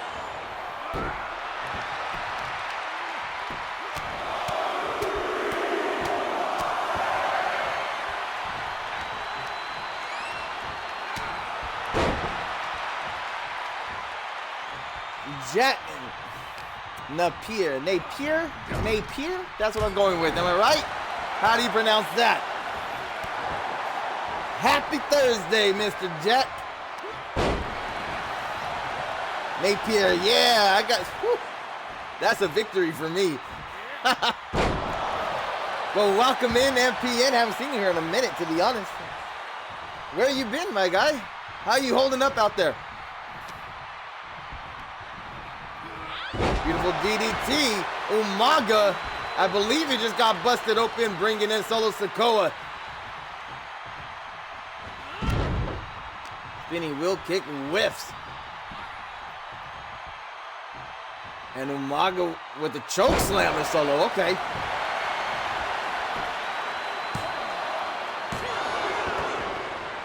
Took a little break, was super busy.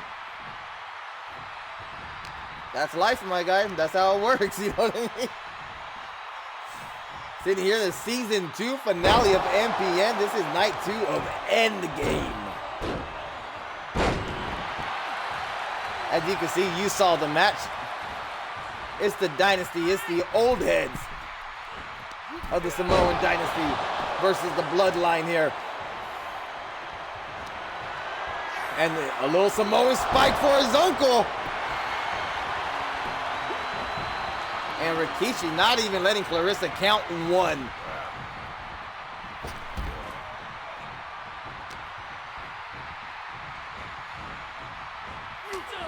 Playing Spider-Man 2. I know a particular somebody, Biggs, who's super been wanting to play that game. Is it like Heck of Fire? I imagine that game's super dope. I haven't played Spider-Man since... I played Spider-Man 2 when, you know, it was on PlayStation 1, I believe. I believe it came out on PlayStation 1. Maybe a PS2. I'm unsure now. I remember playing Spider-Man when it first came out.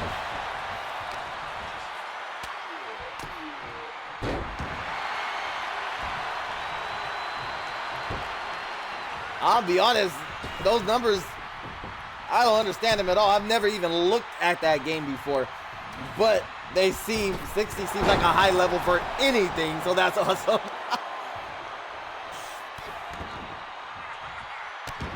Boots to the face of Umaga. Roman Reigns coming in here looking to pick up a victory for the Bloodline, but the Samoan Bulldozer has other plans.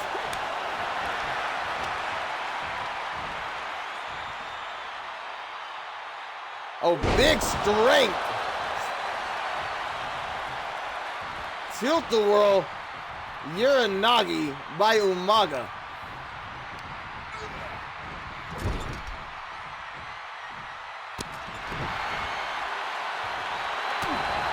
Roman Reigns quick to his feet, right hand, couple of right hands to Rikishi.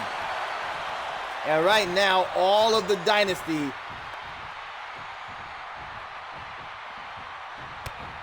are busted open. I was trying to see if any of the Bloodline are, and I don't know.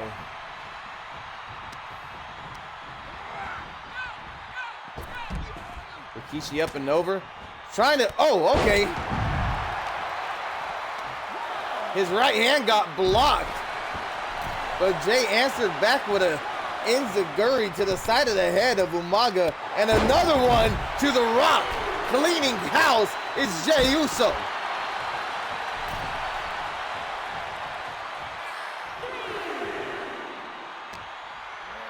Roman Reigns trying to bring Rikishi back into the ring. Jay says, I'll take care of that myself.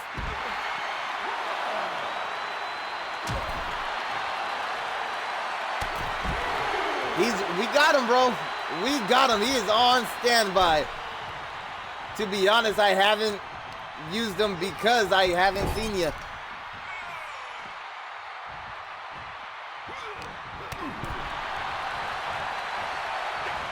I was just looking at him earlier today. I was thinking about making a battle royal matchup for the pre-show. And then I was like, I won't change it up last second. We'll just stick to the game plan.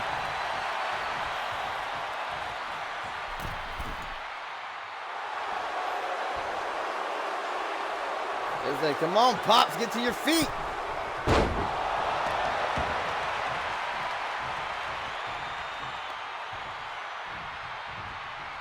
I gotta say, the Dynasty looks worn out. Those three over there are looking beat, man. Spine buster from The Rock.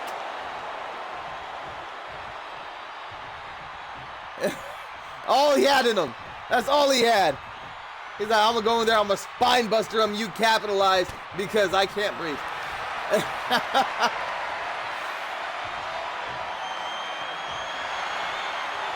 Roman Reigns fights out that sleeper hold with a jawbreaker.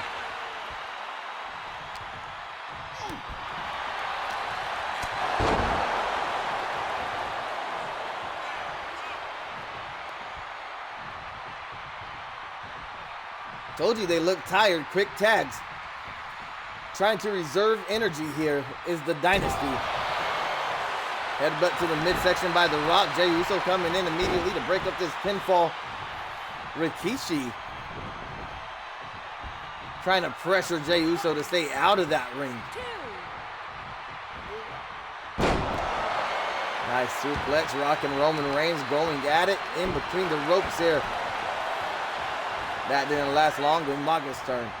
Like I said, conserving energy is the dynasty. Dodging the grapple right hand, now sending Umaga to the corner. Roman Reigns, Superman punch in the corner. Ducks the clothesline off the rope, spear by Roman Reigns. An immediate breakup. Roman Reigns was putting this match away. If Solo and Jay got there in time to play defense on Rock and Rikishi, this match was over.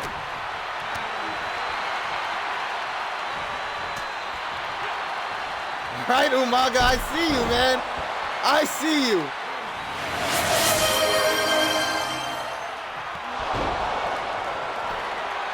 Coach Playa is raiding with a party of 21. 21. Coach, you're the man. Thank you so much. Welcome to the Myriad Pro Wrestling Network, MPN. This is night 2 of Endgame. This is our WrestleMania. This is our shows. 21. Hey, I'm just gonna say, I think this is our biggest raid yet. I appreciate you guys so much. Who we got in there? It's me, Robbie, the real bacon. High five for that. Love me some bacon. Oh, come on. Don't make me say that. Zach, is it Zach Upple? Zach Upple? Oh, Zach. It's Zach, right? I got that part. That's what I like to see. Mountaineer fan. Ooh, killing it. Thank you so much. Jey Uso looking to put this one away. Rock kicking out at 2. This match has been going on for quite some time. Yeah, that's close enough.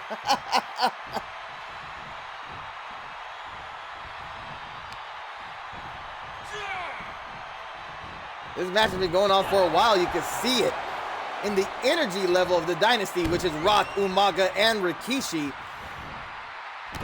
Not to mention the fact that they are all bleeding profusely. On the left side of that ring there, that corner is a bloody mess.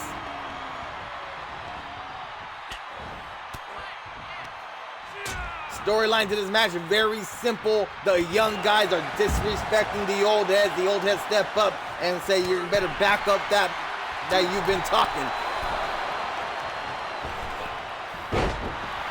December 23rd, 2023, I have fatty liver. On January 17th, 2024, I hit my back of my head on desk and I'm losing weight and do yoga and I do workout my program at work. That's what's up. That's getting in. That's taking some negatives and turning them into positives, doing your thing. That's what I'm talking about. That's real boss. Is this the main? This is not the main event. No, sir. We have probably 4 more matches to go after this one. 4 more matches. The next one is just a fun throwback match. We have a Raw throwback.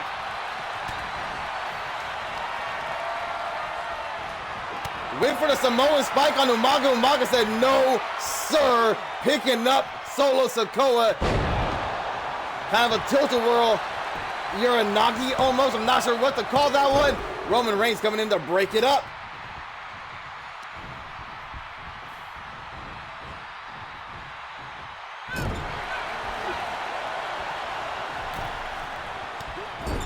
Here's first on community creations and hashtag DSW. Crazy Coach, first time chat from the raid. I'm calling that out because I didn't see that you're a first time chatter. I just saw the message, dude. I appreciate Crazy Coach. Are you the one or Coach Playa? Okay, we got Coach Playa and Crazy Coach. Thank you guys for the raid. Thank you for sticking around and watching the show. Thank you for sticking around watching the show. If you like what you see, if you like what you're seeing, you could join the Discord. I could drop a Discord link in here for you. All the action's happening. This is actually the season 2 finale of MPN. So after this, we're gonna take a week off, and then we're having a brand split: MPN Escape, MPN Shock. And so if you enter now, what you're going to see is going to be way different from anything we've done in the past.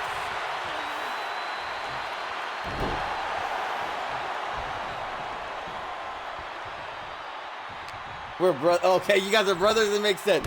It all makes sense. This would be absolutely crazy if it was a real match. Absolutely nuts. Solo and Umaga. That's what I would want to see. I mean, it looks like we're getting Rock and Roman Reigns at Mania, right? That's cool. That's exciting. You know, big box office draw. But I think Solo Umaga is what I would really want to see.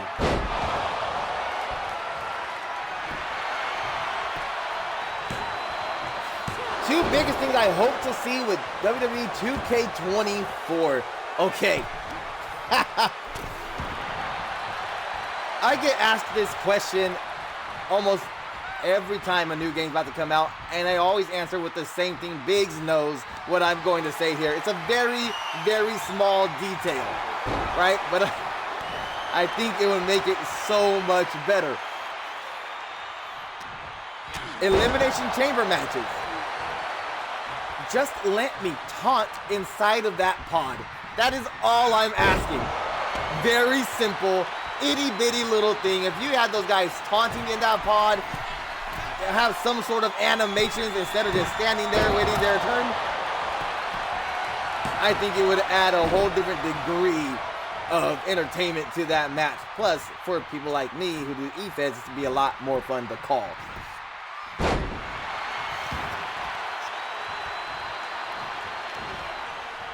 That's a big ask. Is that a big ask? Also, I'll get the cover star right now. Also, something else I would like to see in 2K24. Well, I would love to see them fix the tag team. I don't know if you want to call it a glitch or a bug or whatever, but I feel like the tag team AI is kind of broken, so tag team matches will last forever. I would love to see that touched on. But the return of a special guest referee. Return of special guest referee. I'm a very simple guy to please. It does not take a lot to please me. Give me pod taunts and special guest referees, and I'm all in. Cover superstar. It could very easily be Cody Rhodes, right? But me, I would say mix it up a little bit. On the cover of WWE 2K24, give me Rhea Ripley. 2 refs on multi-man matches. That's clutch.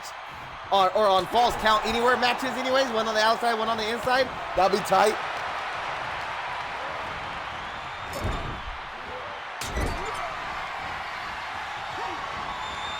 Roman Reigns and a big spear from Reigns.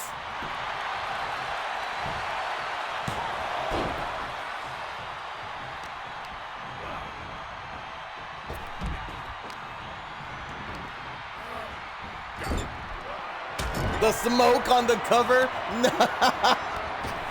Beautiful. The Rock is going to be breaking this one up. You're going to have to win by submission. Someone's going to have to hit that submission. It's going to be a sleeper hold. It's going to be a Boston Crab. Someone's going to have to win with that to get this victory.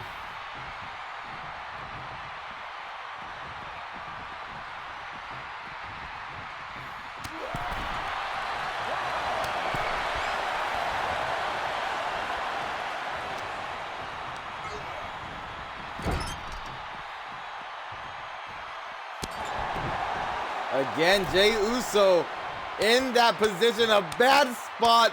He's got it. He's terrible. It's a terrible thing. And the enjoyment on Rikishi's face is disgusting. It's disgusting. The bad thing is, this is what I was scared of. This is at the beginning, the entrances, I was stressed out. You saw it on my face. These matches could last forever. And none of these guys really have submission match. Submissions is going to be the best way to end this kind of a match.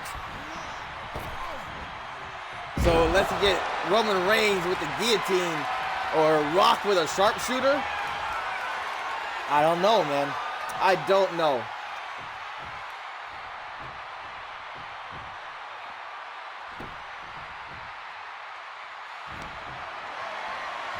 Oh, Jey Uso fighting off Umaga. Umaga wanted that Samoan spike.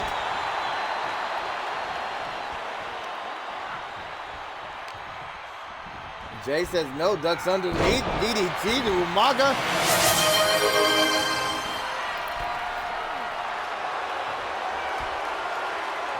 Top rope, high risk. Crossbody whiffs. Basement dropkick to the side of the head from Umaga, and he's feeling it. Umaga getting into the zone. No! Pop-up Samoan drop from Solo Sikoa. Goes for the cover. Rock getting into the ring, breaks up the pinfall.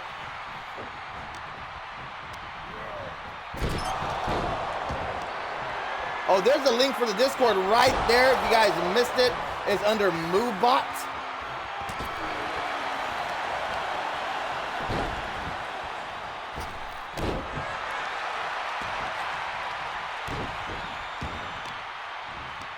Also, this is not something that I ever do. We are also WWE affiliates.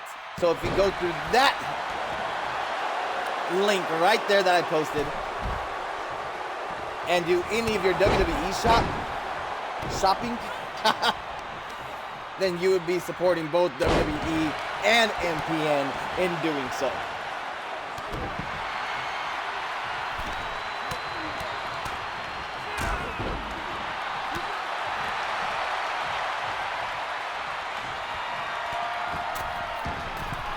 Solo Sikoa.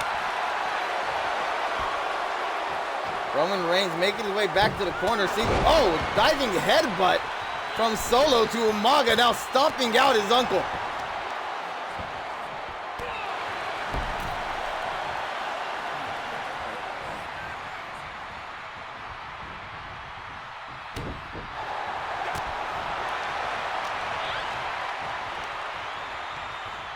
Umaga setting up that Samoan drop.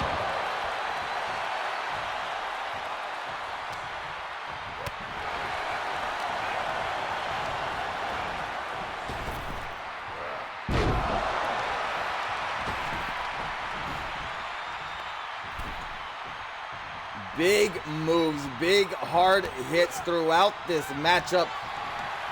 All 6 men all in right now. Except for Umaga, he is definitely out of the ring. And now Solo taking it to his father, turning his attention to The Rock. Big right hand to The Rock. And The Rock draping Solo over that top rope. But Solo not backing down. Clubbing blow. And Umaga trying to fight off Roman Reigns and Jey Uso at ringside here.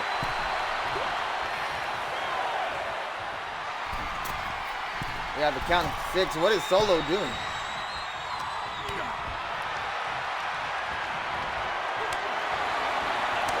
Big throat thrust from Solo Sikoa. Went for the belly to belly.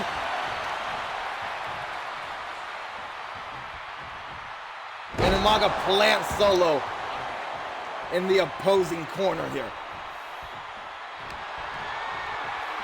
Samoan spike. We know that the bloodline's on the apron. This is going to get broken up right now.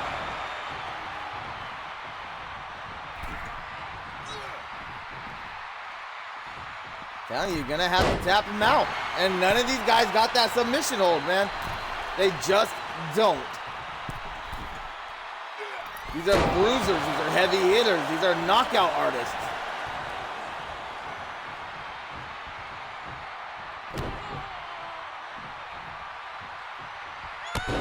Nice drop kick from The Rock, side of the head of Solo Sikoa.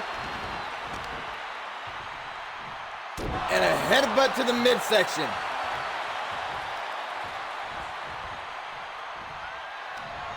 Oh, rock bottom to Solo Sikoa.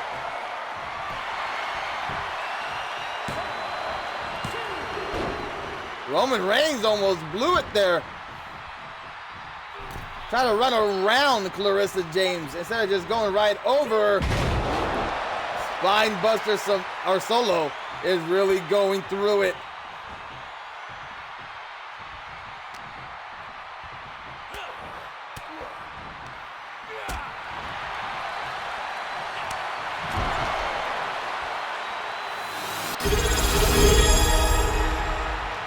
Edmund Pop Guy raiding with a party of two. Edmund, thank you so much for the raid. I appreciate it tremendously. You, my man, are amazing. This is MPN, the Myriad Pro Wrestling Network. You're watching the Dynasty, Rock Umaga and Rikishi versus the Bloodline, Solo J and Roman Reigns. This is the Season 2 finale of MPN, Night 2 of MPN Endgame.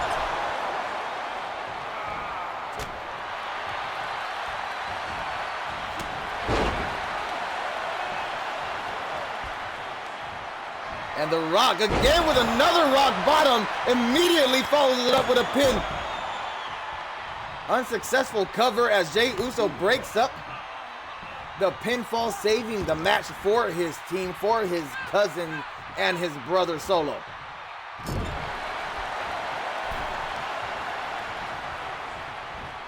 Little tag team work here between Rock and Umaga, working that left arm of Solo Sikoa. Hop up Samoan drop. That's a lot of weight coming down on the chest of Sikoa. Bouncing off the ropes, up in the air. Another body splash to the back. Jey Uso quick to come in there.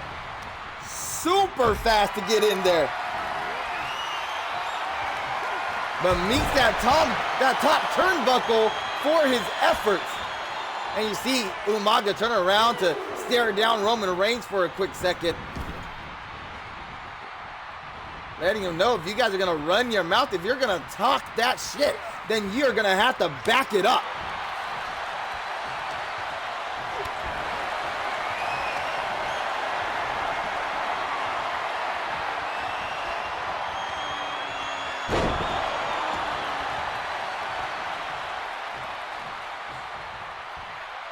Jey Uso is stunned. He is dazed. He is almost lifeless on his feet right now.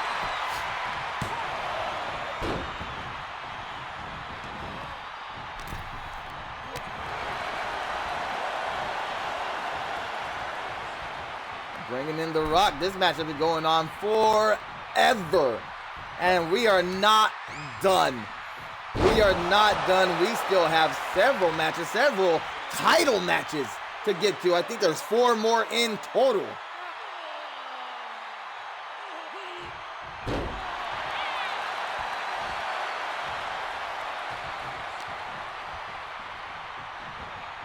The main event, you got our MPN World Champion, the Renegade Xavier, defending in a triple threat against The Smoke and Sting. Sting coming out of retirement.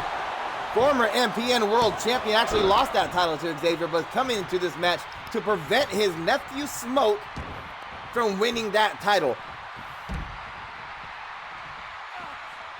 See, Sting built the Wolfpack. He built the Wolfpack. He brought in every member himself. He recruited from the floor up. Made it something to be feared. Made it something to be feared and respected. And all the while dealing with Evolution and MJF, the devil himself was always a thorn in the side of Sting. Sting's final match lost to MJF. After that match, MJF continued the beating on Sting, the ultimate disrespect. Sting brings in The Smoke, brings in his nephew, hands down Wolfpack to his nephew, and immediately, Smoke starts teaming up with MJF. Starts teaming up with his uncle's biggest rival.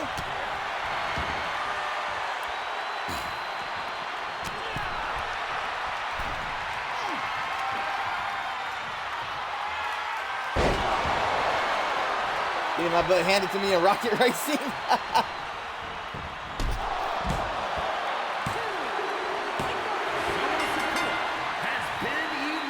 Eliminated? Solo Sikoa been eliminated. I thought it was gonna be over. We got 2 more guys to take out. That is wild. If you smell, I saw it. I had to do it. I'm sorry.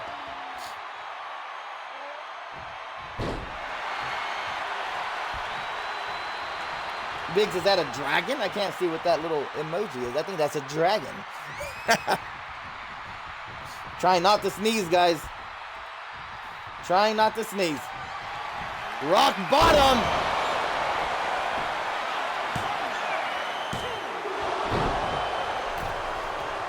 Would have been a great time to make it a 3-on-1 matchup.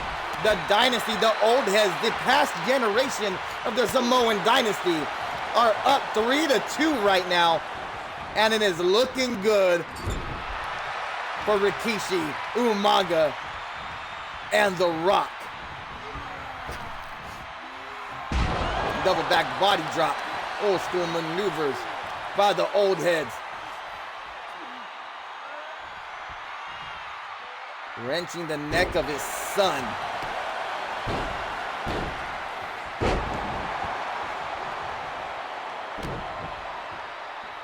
His dragon.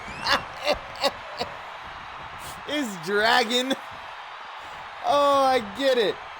That is great. That is amazing.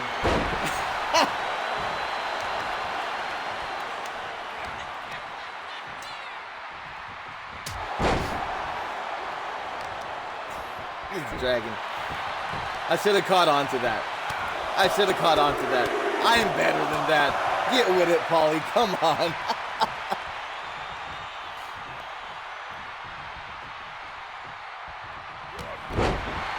Big clothesline bringing down the head of the table, the tribal chief.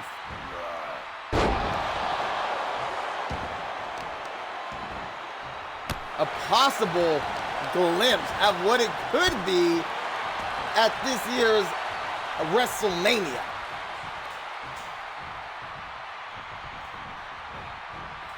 Versa James almost got in the way there. Rikishi. Nice takedown from Rikishi.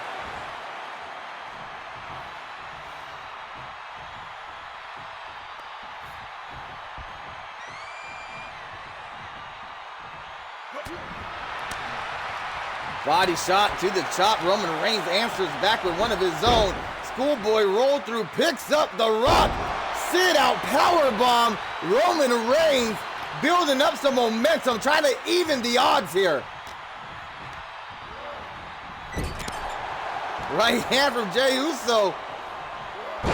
No breath for The Rock.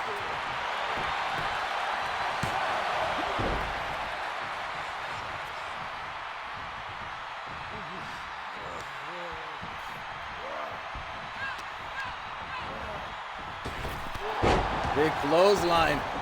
Rock creating separation. Going after Jey. Jey sidesteps. Couple of right hands of his own.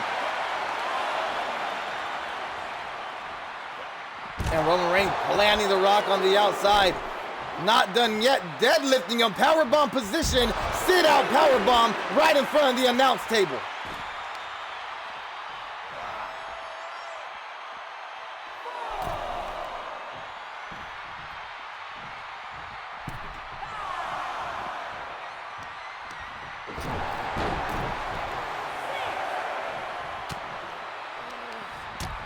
Oh, neck breaker by Jey Uso. It's a 7 count. Are they going to get the count out victory?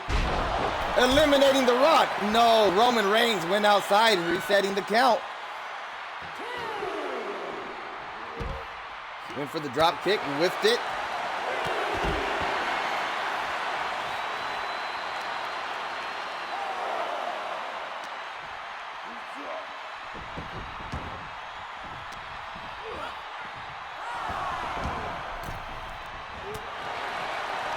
Rock having a lot of trouble here against Roman Reigns. Tribal Chief letting it know. Let it be known that he operates in God mode and nobody is on his level.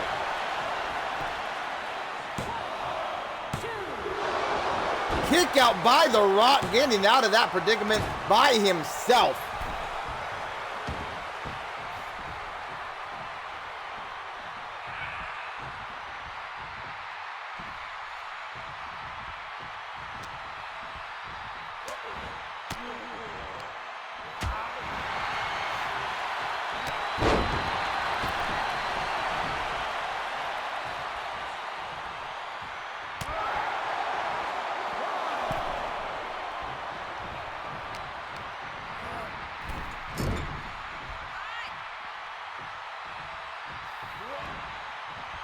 what's good? For the past 45 minutes or so, we've been watching the Dynasty and the Bloodline go at it. Solo Sikoa got eliminated rather recently.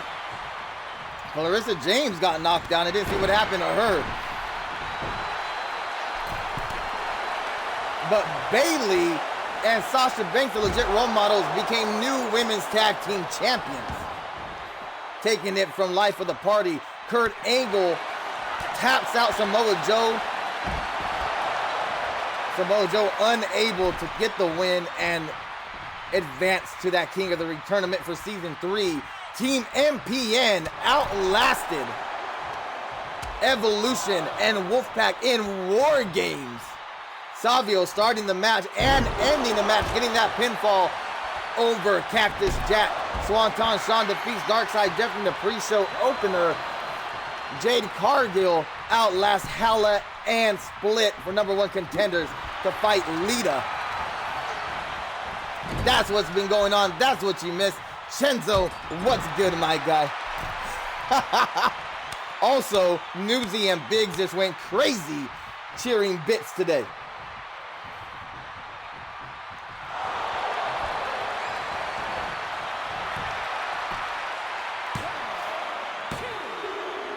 Roman Reigns eliminated. Jey Uso stands alone against this past generation of the Samoan dynasty. Against his father, against his uncle, against his cousin.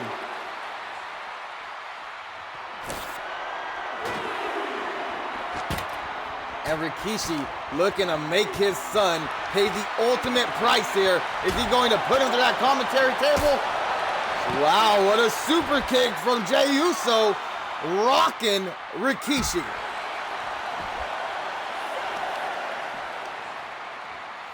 It's all right, this match saved you. This long-ass match saved you from missing a lot more. You still got the OC title match coming up. 9 count for Rikishi. Rikishi barely making the count.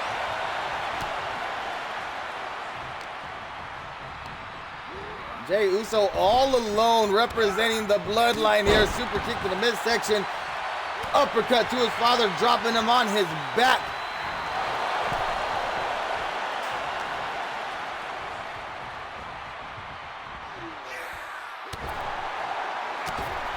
Couple of right hands. Now bouncing Rikishi off that ropes again. Super kick, uppercut combination. And Umaga breaking up the pinfall. And Jey Uso starting to look like a one-trick pony in this match. Maybe all he has left.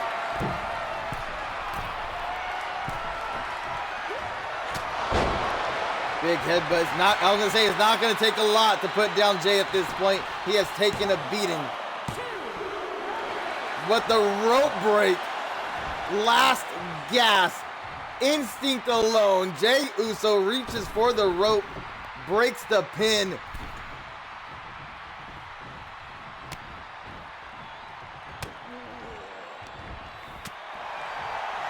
Put him down, Rock. Take it home, baby.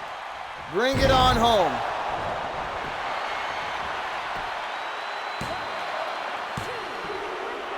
No, come on.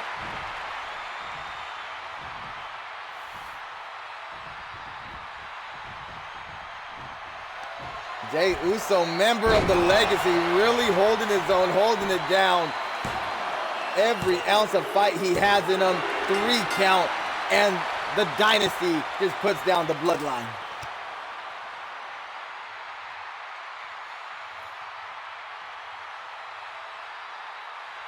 Okay.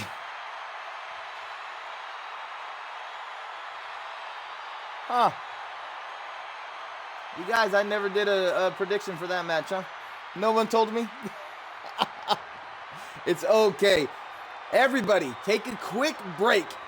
Quick break. We're going to do the Raw throwback match. Get yourself a drink. Go to the bathroom. I know that match was dragging. So recuperate. Come back. It's gonna end with a bang. It's gonna end with a tremendous bang. I'm telling you. Get your drink, take your break, take your smoke break, get some water, whatever you gotta do, but come back. You're not gonna wanna miss this.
We are back. Raw throwback match. You got Undertaker, you got Edge, Triple H, and Shawn Michaels. A pedigree, not a pedigree at all. Went for a pedigree reverse Alabama slam.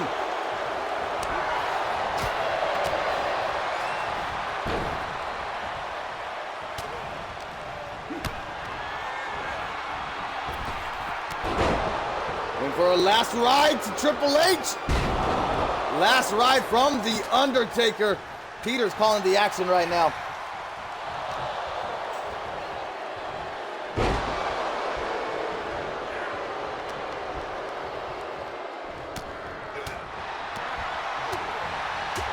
Oh my God, the purest striker in the game, the Undertaker, throwing lefts and rights at Edge, turning his attention to Triple H.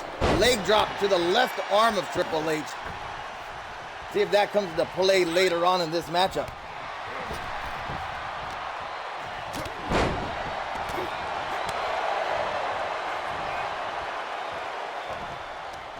Now, I don't know if you noticed.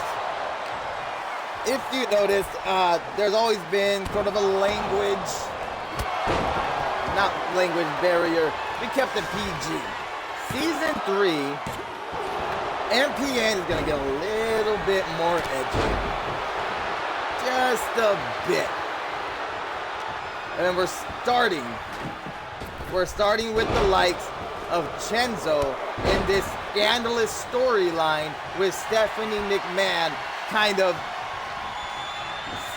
how do I say this? He's persuaded Stephanie McMahon to get him into that match night 1. Now Chenzo, hardcore champion. Season 3 expecting to get a bit more edgier, looking for a more PG-13 era of MPN. So after tonight, we are going to be taking a week-long break so we can get the rosters the way that we want them to be. And MPN will be back for Season 3 on January 30th. Yep, that's a Tuesday.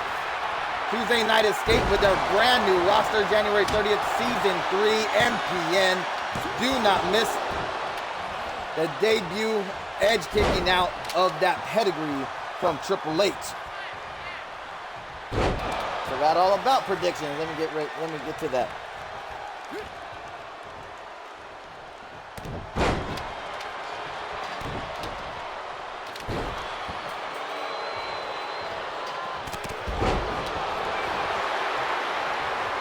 Triple H, HBK,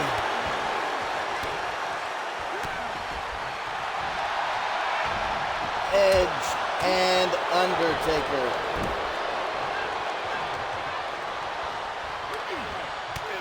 The match has been happening for some time now, so we're going to give it a 2-minute limit.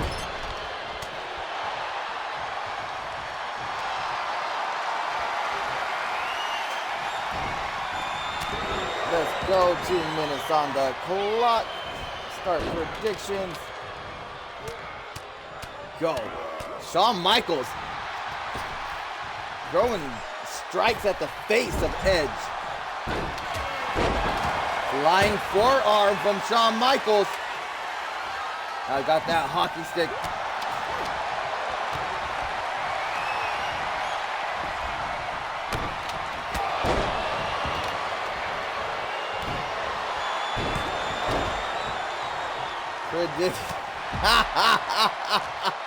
What's your favorite swear word? I'm gonna tell you my favorite swear word right now. Excuse me for saying this. Malarkey.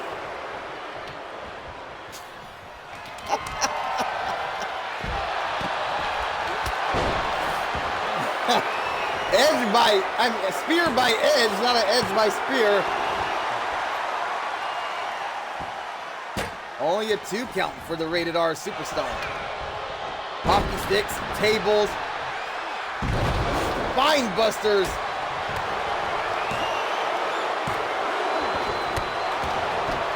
Spine busters, gut busters. Pardon his French. Excuse me.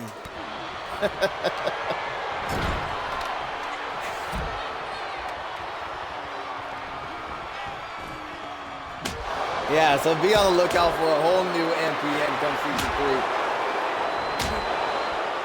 Don't worry, I know we still have children here in MPN. We're not going over the top, okay? We're not going crazy with it.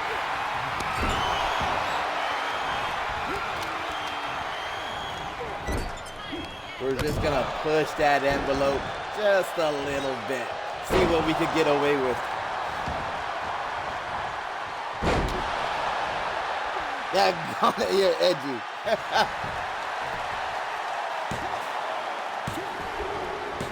And Undertaker picking up the victory on this Raw throwback match.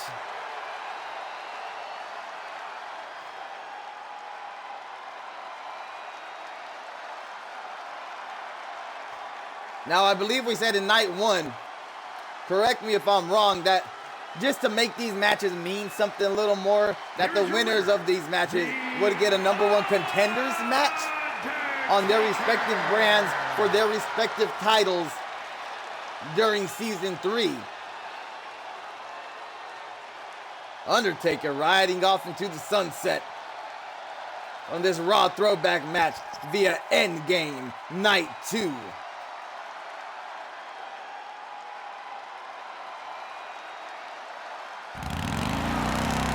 Yo, Hurricane! First time chatter, how goes it, my guy? I'm glad you're able to join us.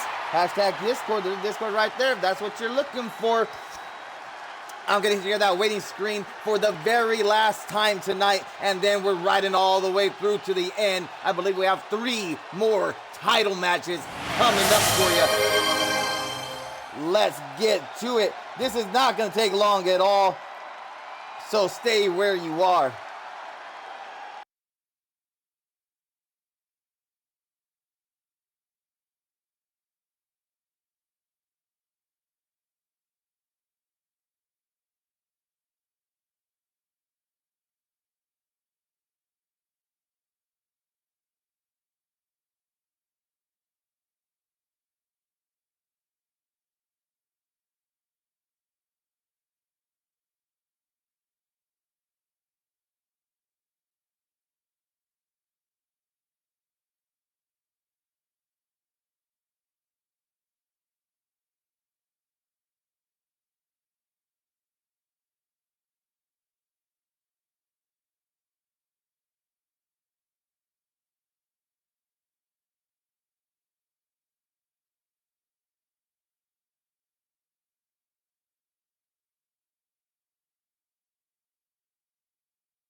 Here we go, guys. Stick with me. You guys been troopers. You guys been here for a long, long time already. I know we're pushing our 3rd hour here of Endgame, but we're on the final stretch now.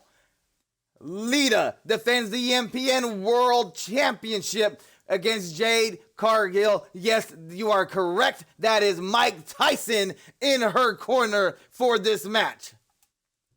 Let's get to the action. Oh my goodness, I think my wife is cooking. I smell something delicious. The following contest is scheduled for one fall and is for the Martial Arts Professional National Women's Championship.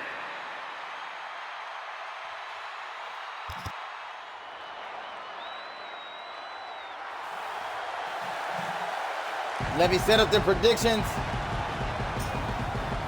I forgot to do the predictions on that last one. Undertaker won. Let's put that in there.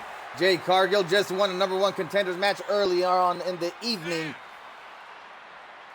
Now getting to partake in a world title match against the 4-time MPN Women's World Champion, the Queen of Extreme, Lita.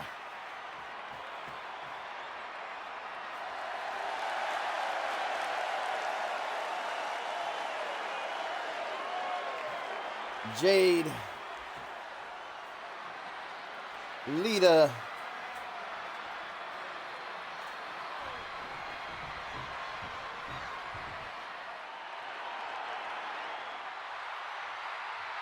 come on, you can do it, computer. I believe in you. Don't start going down on me yet. Mike Tyson in her corner, that Women's World Championship around her waist.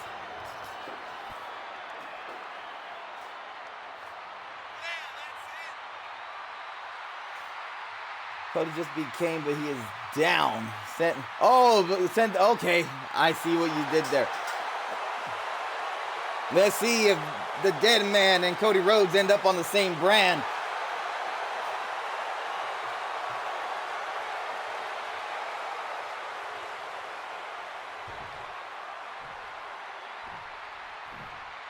Is that Mike Tyson?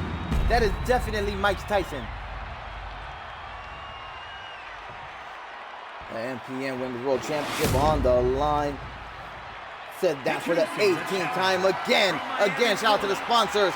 Power Motorsports, Monsters Lair Podcast. Jade Cargill getting that title shot. Let's go. We officially reached our 3rd hour. We are in our 3rd hour of Endgame, guys. Season finale. Women's Champion, Lita.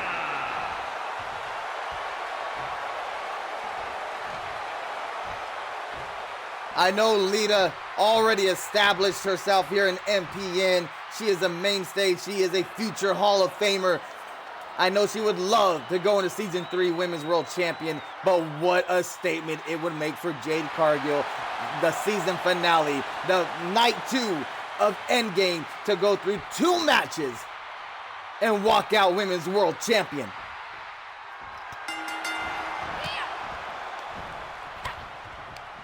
"15 minutes on the clock. Lita already showing that veteranness.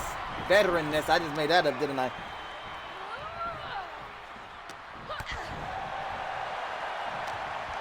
Feeling each other out. Slow, steady pace in the early goings here. Knee to the midsection.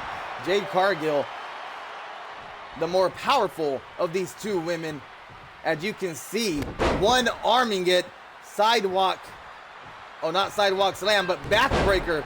Doubling up on that and just tossing Lita off of her knee. These 2 have never met in the ring before. They're going to have to take time to figure each other out. How the other one likes to work. What her game plan might be.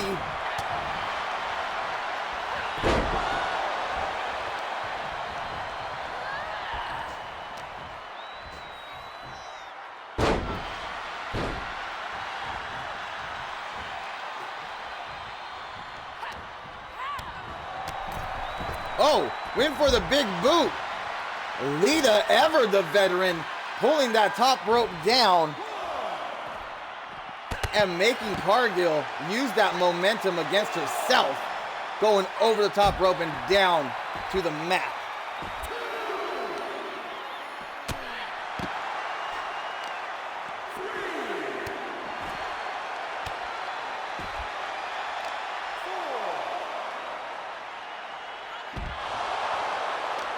Slamming Jade's face right into that floor. Thin matting on the outside. Fans in the front row really getting a treat here. It's a 7 count already, and they're the Queen of Extreme, showing why she is called that. 9. Is she gonna win by count out? No way. Lita takes the easy route out and wins by count out.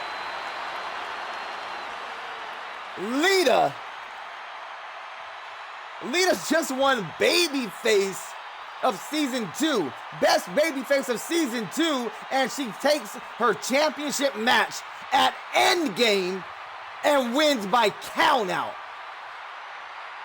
What a heel move from Lita. I mean, she knows how to do it. She's done that before. She spent a lot of time in a wolf pack. Some tendencies die hard. National Women's Champion, Lita.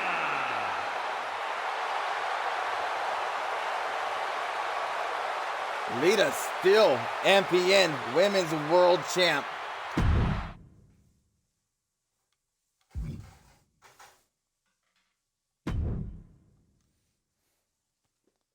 Some tag team action coming at you. It's the new foundation. Chris McMasters, Barrett Baker being joined at ringside by Bret Hitman Hart. Bret Hart was a critic of Barrett Baker early on. Barrett Baker proved himself to Bret Hart, earning his favor, and now on MPN's grandest stage,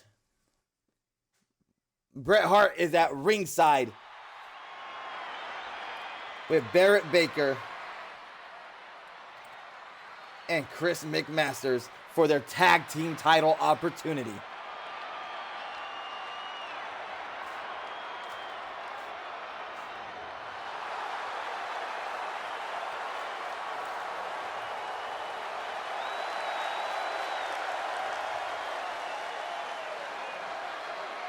And predictions are up.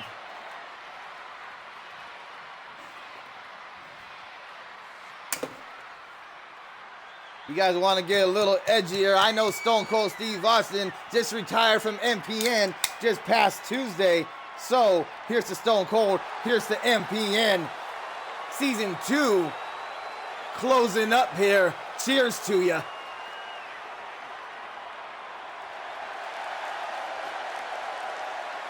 Yes, sir, Broken Skull IPA.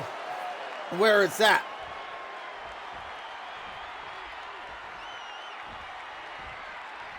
Cheap win as usual. Oh. Cheap is what you did to get into that match. She is not wrong. She is not wrong. MPN shock tag team champions. Carl Anderson, Luke Gallows, the only club that matters. The OC, accompanied by AJ Styles, the phenomenal one himself. Cheers to you, my Dr. Pepper. Yes, sir.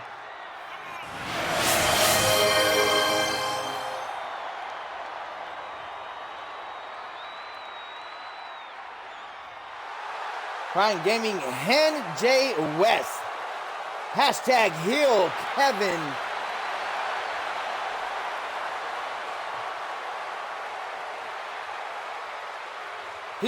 Hashtag Heel Kevin sent me. I was like, I can figure this out. It's all together. Well, thank you, Heel Kevin. Did I miss it? Oh, there it is. Heel Kevin with a rate of 14. I missed it. I apologize. Thank you so much, Heel Kevin. You are the man, but you know that already. Taking a bit from Alberto Del Rio there. This is the co-main event of the Season 2 finale of the Myriad Pro Wrestling Network. The new foundation, Barrett Baker right here with his hands raised. His partner, Chris McMasters, getting their first title opportunity against the OC at the MPN Tag Team Championships.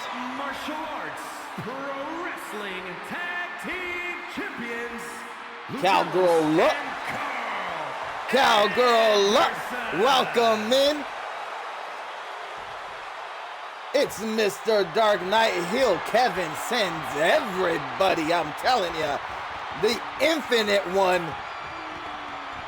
We're all over the place. Zephyr. The Clown. Clown Prince. Hey, I haven't seen you in a minute, my guy. How's it going? King Hips is in the house. Yes, sir. Welcome to MPN co-main event of the Season 2 finale here. Night 2 of Endgame. We are WWE affiliates, so if I'm not even gonna pressure you on that one. If you're shopping with WWE Shop, you can support both WWE and MPN. That's the last I'm gonna speak of that.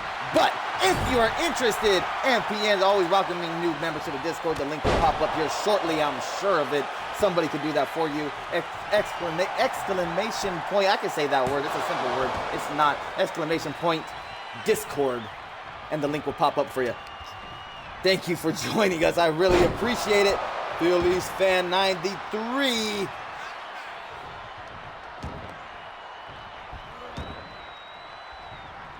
Shaking hands with the powers that be can get you places y'all can never dream of.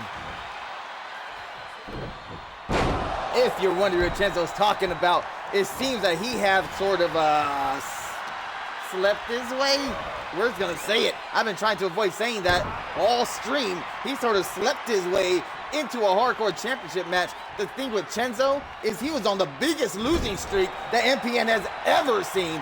Found himself a way into a hardcore championship match against X-Pac and Braun Strowman and got a victory. Chenzo seems to win at random moments. He won the Royal Rumble.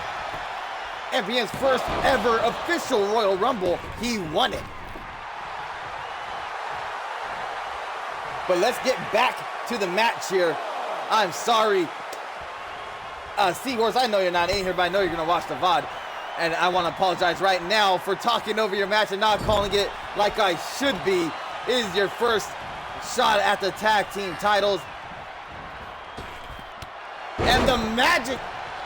That's not the magic killer. That is not the magic killer. I apologize.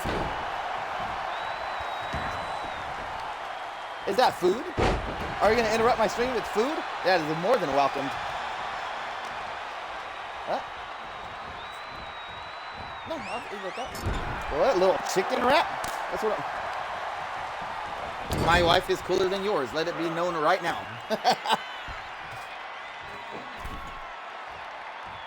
That is good. Awesome. What a tag team maneuver by the New Foundation that elevated DTT from the corner. And oh, little not on the same page there. Barrett Baker causing Chris McMasters to crash hard on the outside.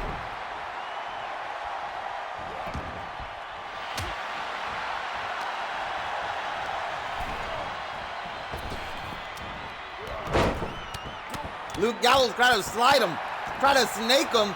Chris McMasters saw him and jumped the gun on that one.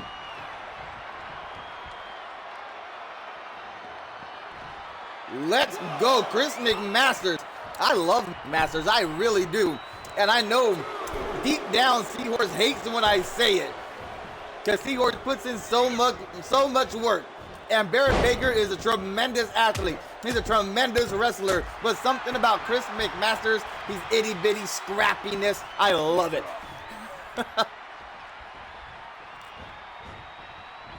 Look like this. This is amazing, honey. Wherever you are. This is fantastic. It may be that I've been streaming for 3 hours and haven't had anything to snack on.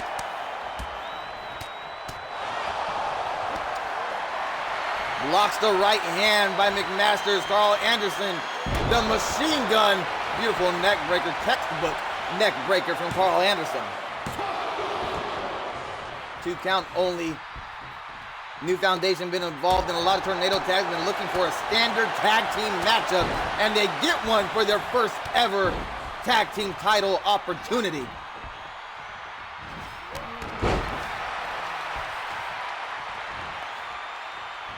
Chris McMasters kind of a half calf kick, knocking down Anderson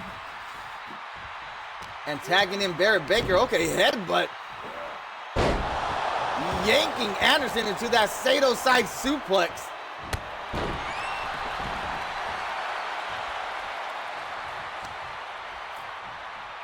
Again, Broken Skull IPA. Al Segundo Company, shout out to you.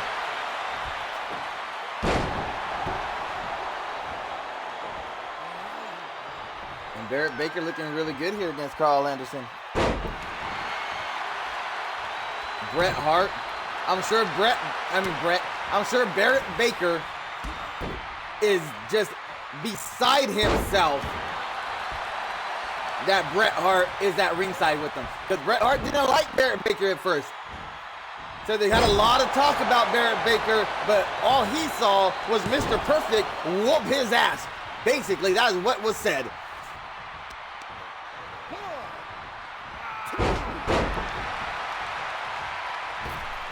But won a #1 contenders match, earned the favor of Bret the Hitman Hart, and now out here on MPN's grandest stage to show support for the New Foundation.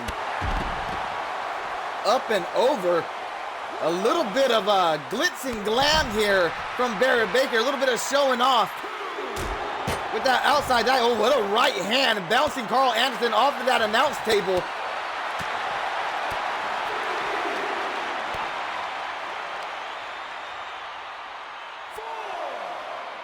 Running powerbomb, running sit-out powerbomb by Carl Anderson. Shades of D'Lo Brown. Got a 6 count. We saw our last match win by a count out.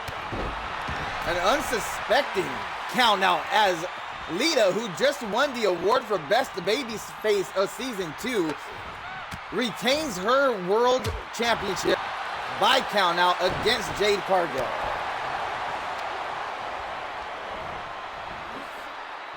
I don't even like ranch. It would be so bomb with honey mustard.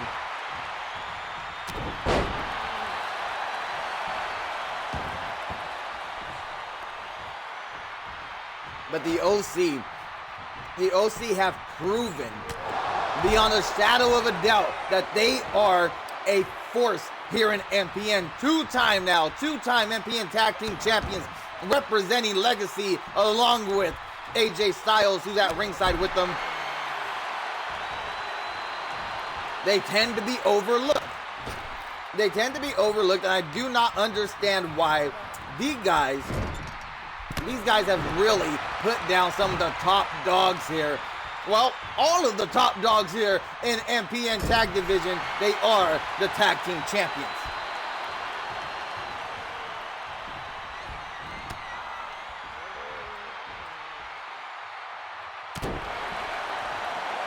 Nice timing. Tag team continuity on display between the new Foundation members. And attacking the base of the big man. Smart move.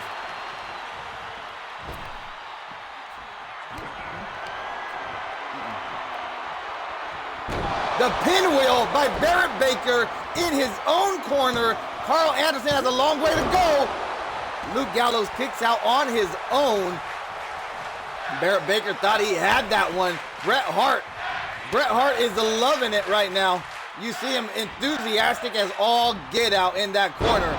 And knee to the face of Luke Gallows. Sprawled out. Luke Gallows got to get out of that corner. He's in the wrong corner. He does not want to be there. He wants to be closer to Carl Anderson. He wants to make that tag, quick tags.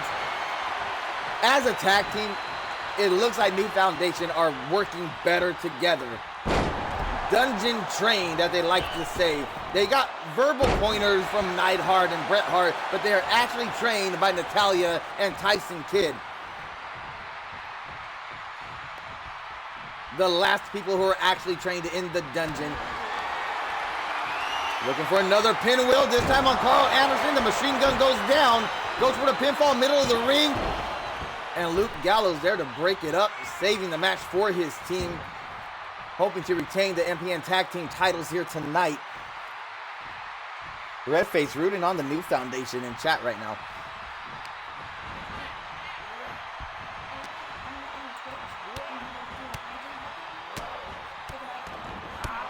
I'm gonna take a drink. I'll take a bite.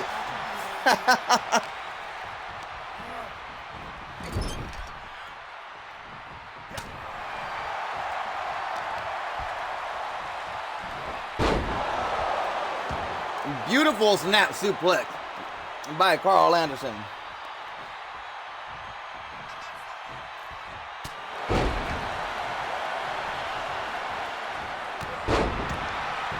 Big Al G with a big clothesline. Chris McMaster gives up a lot of size to a lot of guys, but then he does stuff like that, rocking people with that knee strike. Getting all the wind beneath his feet into the air, connecting his knee with the jaw of Luke Gallows. I apologize.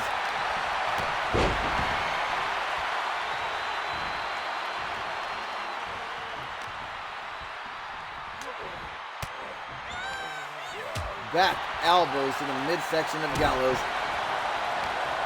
Barrett Baker would love to walk out of Endgame the new tag team champions.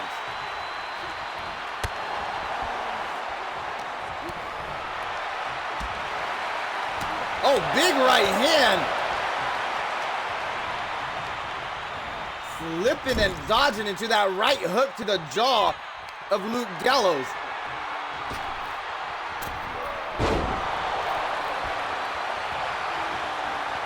Barrett Baker's feeling himself right now. And a cutter from the machine gun.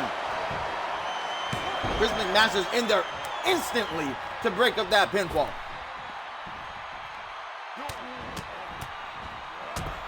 I'm scared. Usually at the end is when it gets messy for me. There you go.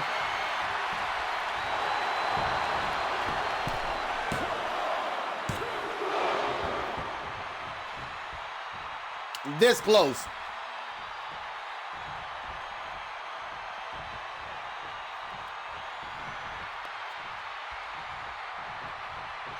I'm sorry, I know I don't usually eat on stream, but I got really hungry. I don't usually stream for 3 hours either, so.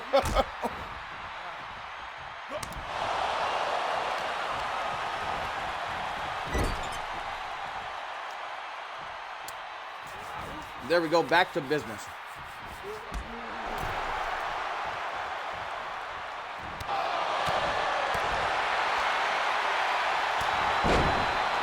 Beautiful strikes from Chris McMasters. Nothing unsuspected there.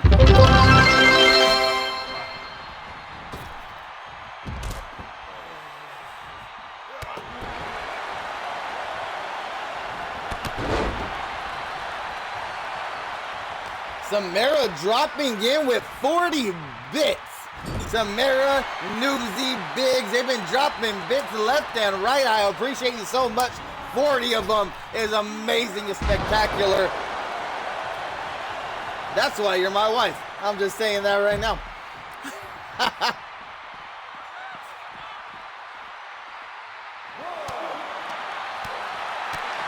Luke Gallows, the heavy hitter here in this match.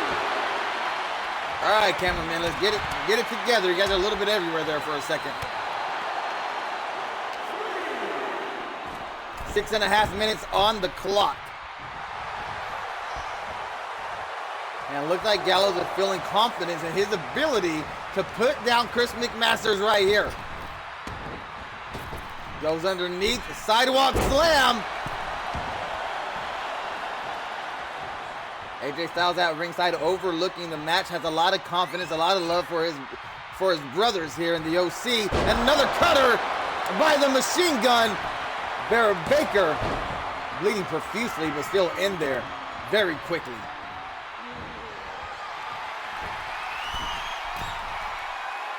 Now Gallows, high risk. High risk, possible rewards, pays off. The crossbody, excuse me.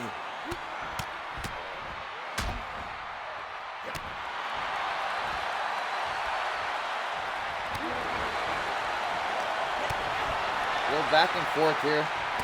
Oh, big right forearm slides through that rolling heel kick. Goes for the cover. LG sliding in. 2 count, breaks it up, saves the match. Tag team titles on the line here. The champions, the OC, look to defend and retain against the new foundation. Samara is not done yet. 60 more bits. Thank you so much. I love you to death for it. We've been killing it this stream. All kinds of bits, all kinds of rays, all kinds of first-time chatters. I love it.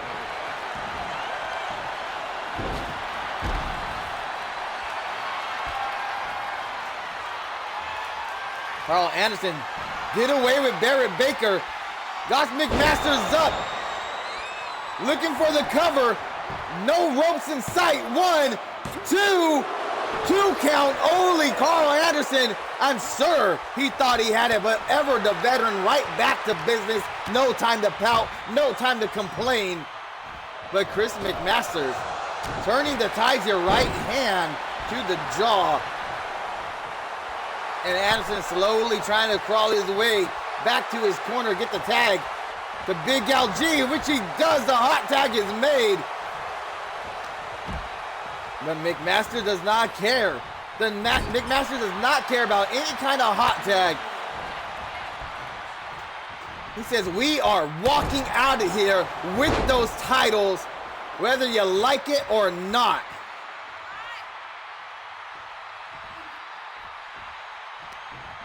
Three and a half minutes left. New Foundation only has 3.5 minutes to win these bouts.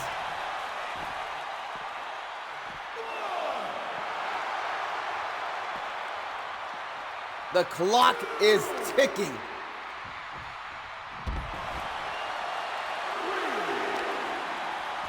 If they want, the OC could really Don Morocco this match right now. Don Morocco made a living. That happens from time to time. I apologize for that. Don Morocco made a living out of keeping his title off technicalities.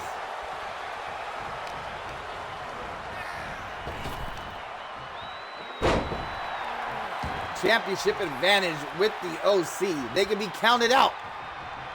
Have the titles. They could be disqualified. Have the titles. The time could expire. They could still have the titles. Everything is stacked against the New Foundation tonight. 2.5 minutes on the clock. Could they pull out a victory here?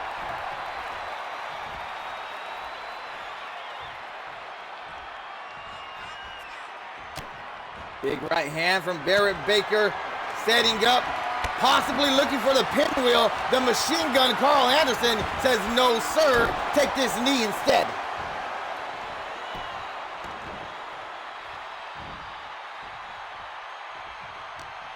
Two minutes left.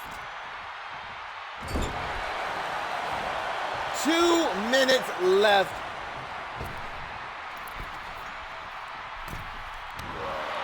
Double axe handle to the kidney area of Baker.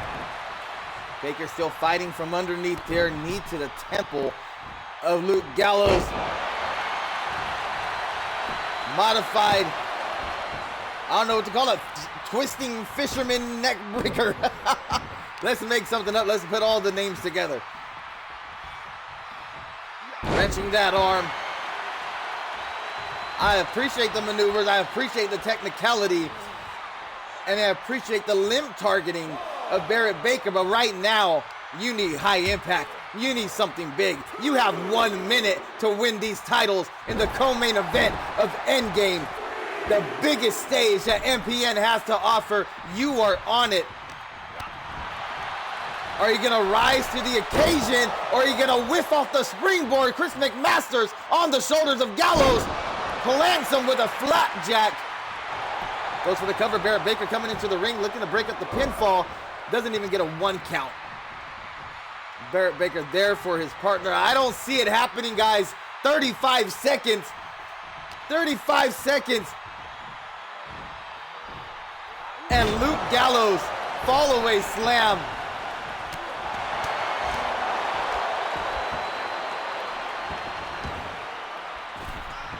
McMaster just put Anderson back down. If he could pop up with a big move here, he could still possibly win this match, but no, he's rolling to the ropes. 10 seconds left. Big boot. I think Luke Gallows just secured his titles with that big boot, taking McMasters to the outside of the ring. It's a draw, and the OC remains the MPN Tag Team Champions. My goodness. Sweet mahogany sea biscuit, I tell you what.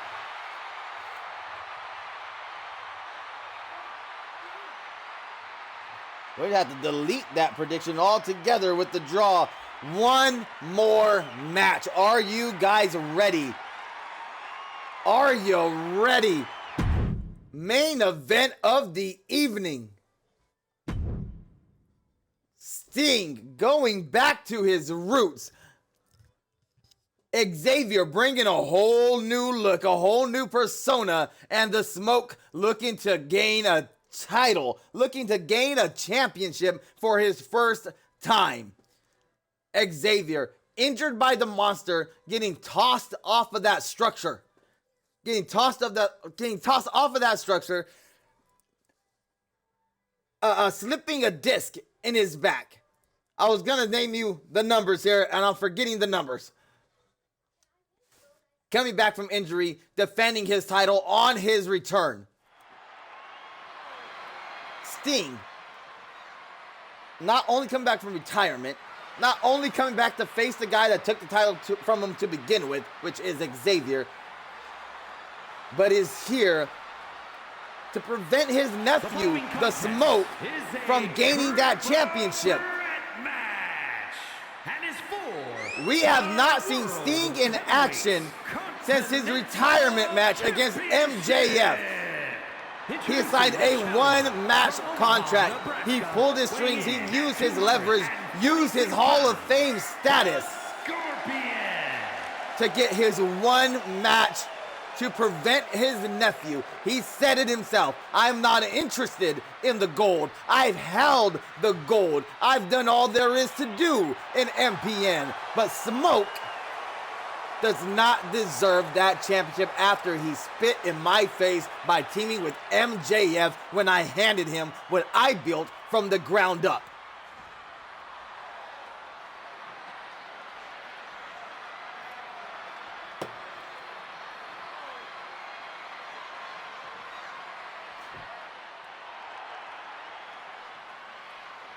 I gotta do predictions. I'm sorry, I'm gonna be... And introducing the challenger. Here's that From disrespectful Fresno, California, little... weighing in at 240 pounds, the Icon. Even calls himself the Icon. Did you hear that?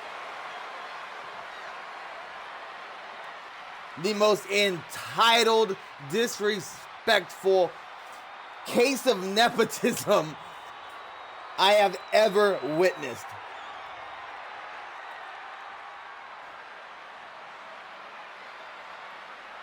Smoke, Sting, Xavier. Xavier has been champion not for all of season 2, but for the back end of season 1 as well.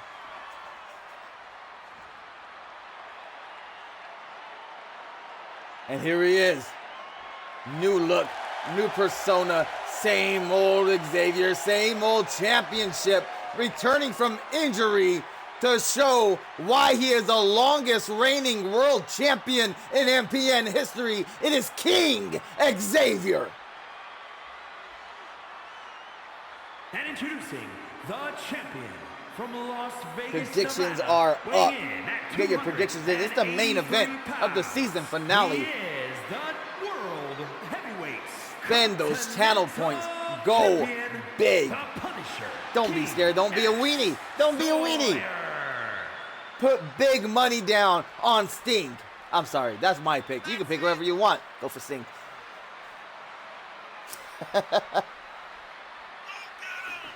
They can both get the smoke, says Redface.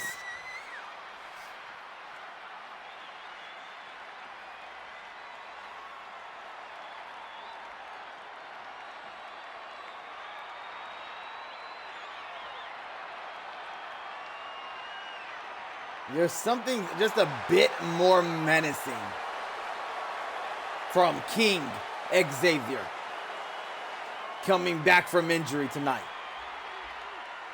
The main event of Endgame.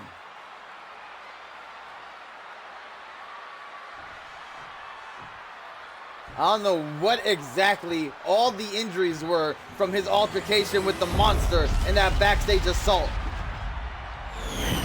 But I'm gonna call it like I see it, and it seems like Xavier's eyes, or his left eye, is a little closed up. Maybe it's just the mask he had on. Let's see. Oh no, he's not taking the mask off. He's King Xavier, and he fights with his crown, for his crown. Smoke immediately planning his uncle. And a cutter from Xavier. Sting with that back chop, patented chop from Sting. We've never seen Sting in MPN in the black and white. He's always been red-faced Sting to us. Xavier capitalizing with a spear on the distraction from Sting, or from Smoke, that is.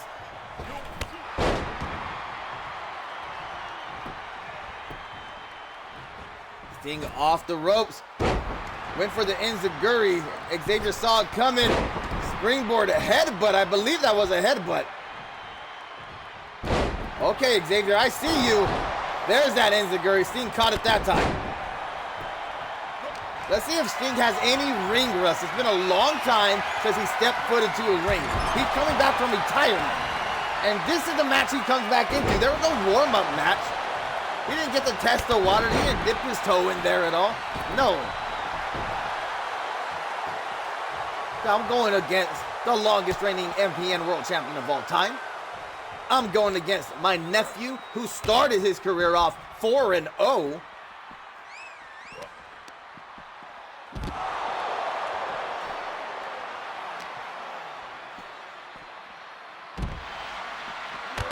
Spinning sidewalk slam from the Smoke. A lot of back and forth here. All these men are straight offense right now. Straight offense.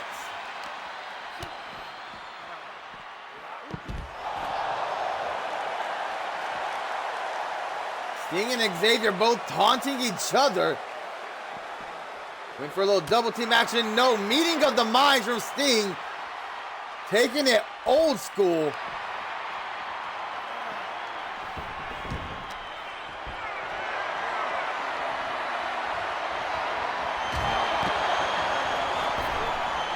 Oh!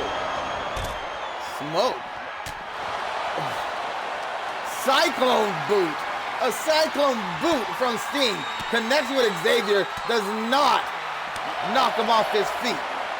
Xavier's deceptively large. That is a big man. He's a stout individual.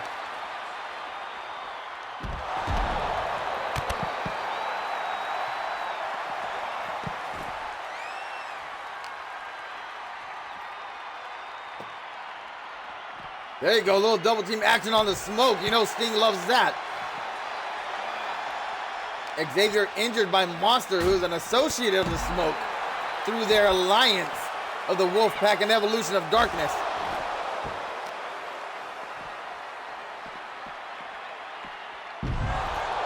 What a maneuver, busting open the champ. You guys, I think the count was wrong. I thought we had an opportunity to break even.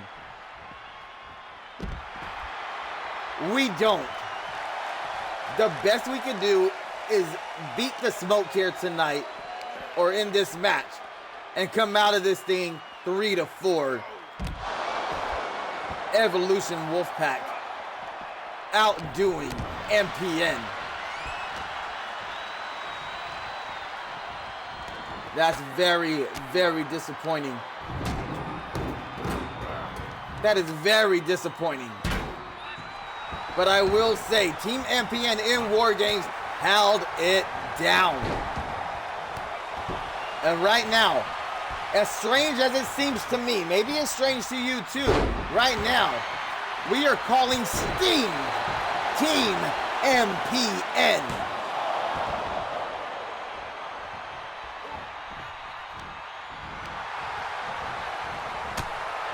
Redface, you already know we run this.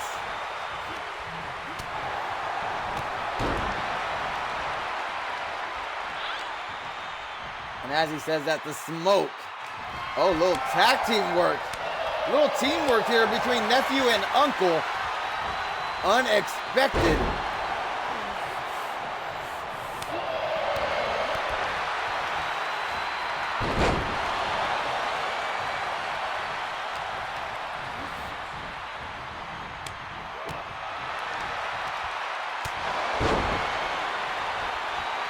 Big headbutt.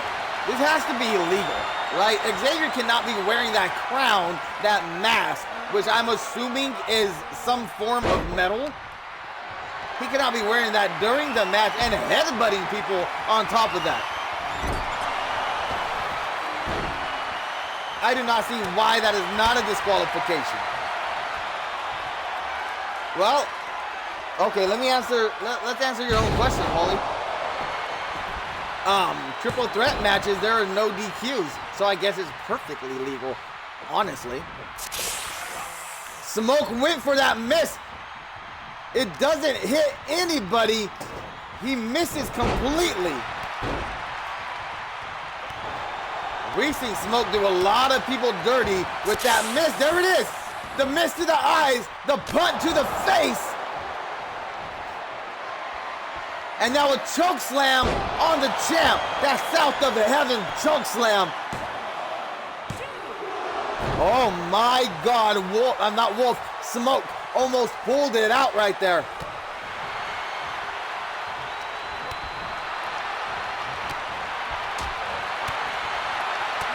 Combination from the Smoke. Smoke trying to show you that he's not just an entitled, spoiled brat. I had other words that I'm going to prevent myself from saying. But he is actually an athlete, a real competitor. And he's proving it right now. Cyclone kick to the side of the head, it looked like, on his Uncle Sting. This pompous little jerk here. That's right, Sting. Got that knee up. Oh, springboard. European uppercut from the icon Sting. I got scared. I'm not going to deny it.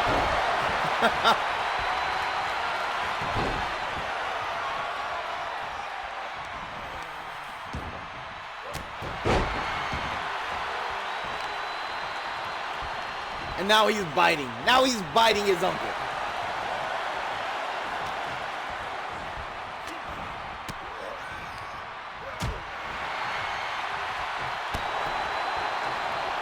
Got his knee up.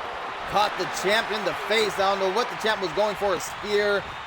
Maybe some sort of chop block.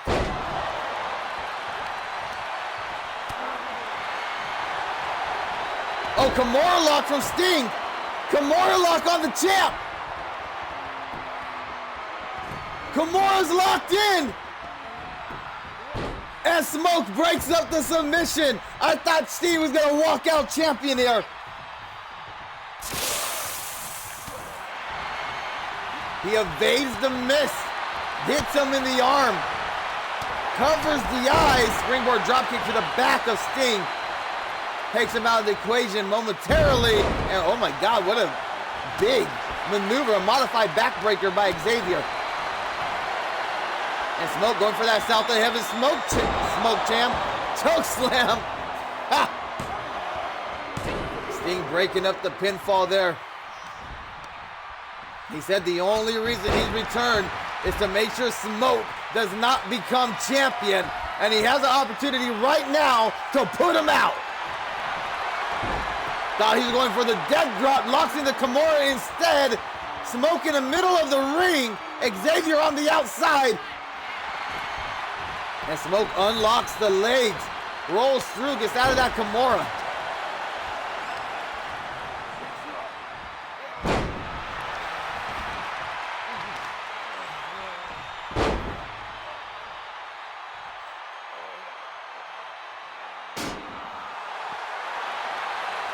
Indian deathlock by Smoke. Biting the fingers of King Xavier. Sting taking his time to breathe. Oh, spear to an unsuspecting Stinger.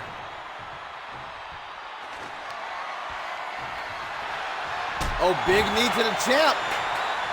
Big knee to the champ. Going for it again.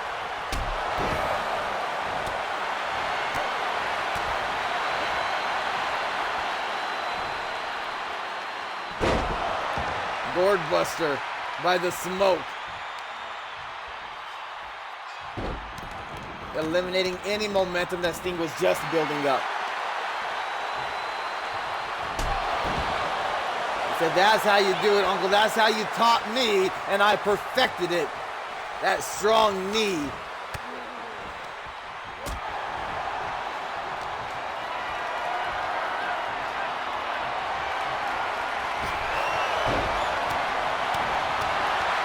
Oh my God, Xavier making use of that crown. No, Xavier still MPN World Champion.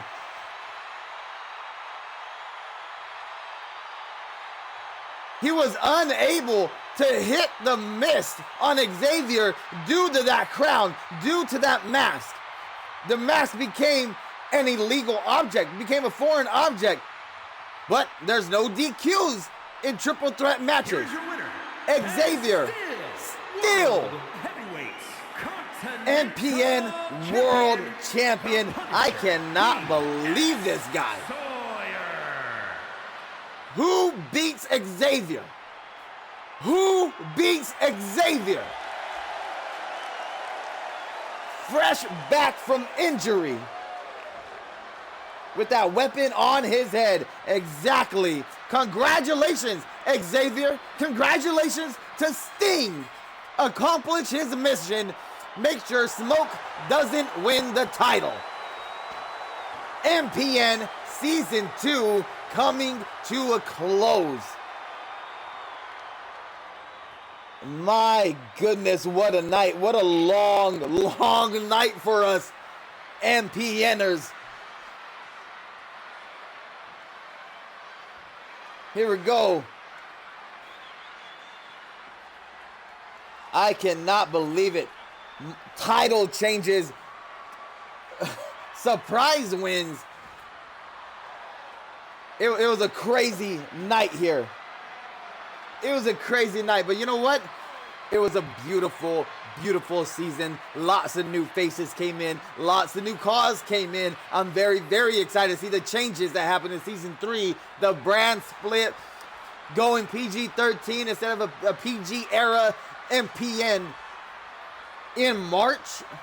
Sometime in March, we're coming up on our 1-year anniversary of streaming. We have streamed 76, I believe it's 76 episodes of MPN so far. 76. I don't know what to say, guys. I don't know what to say. Thank you so much for doing this. Thank you so much for letting me sit here on a video game and entertain you guys. It's an amazing thing. I'm going to see you guys January 30th for Season 3. Bearded Breed out.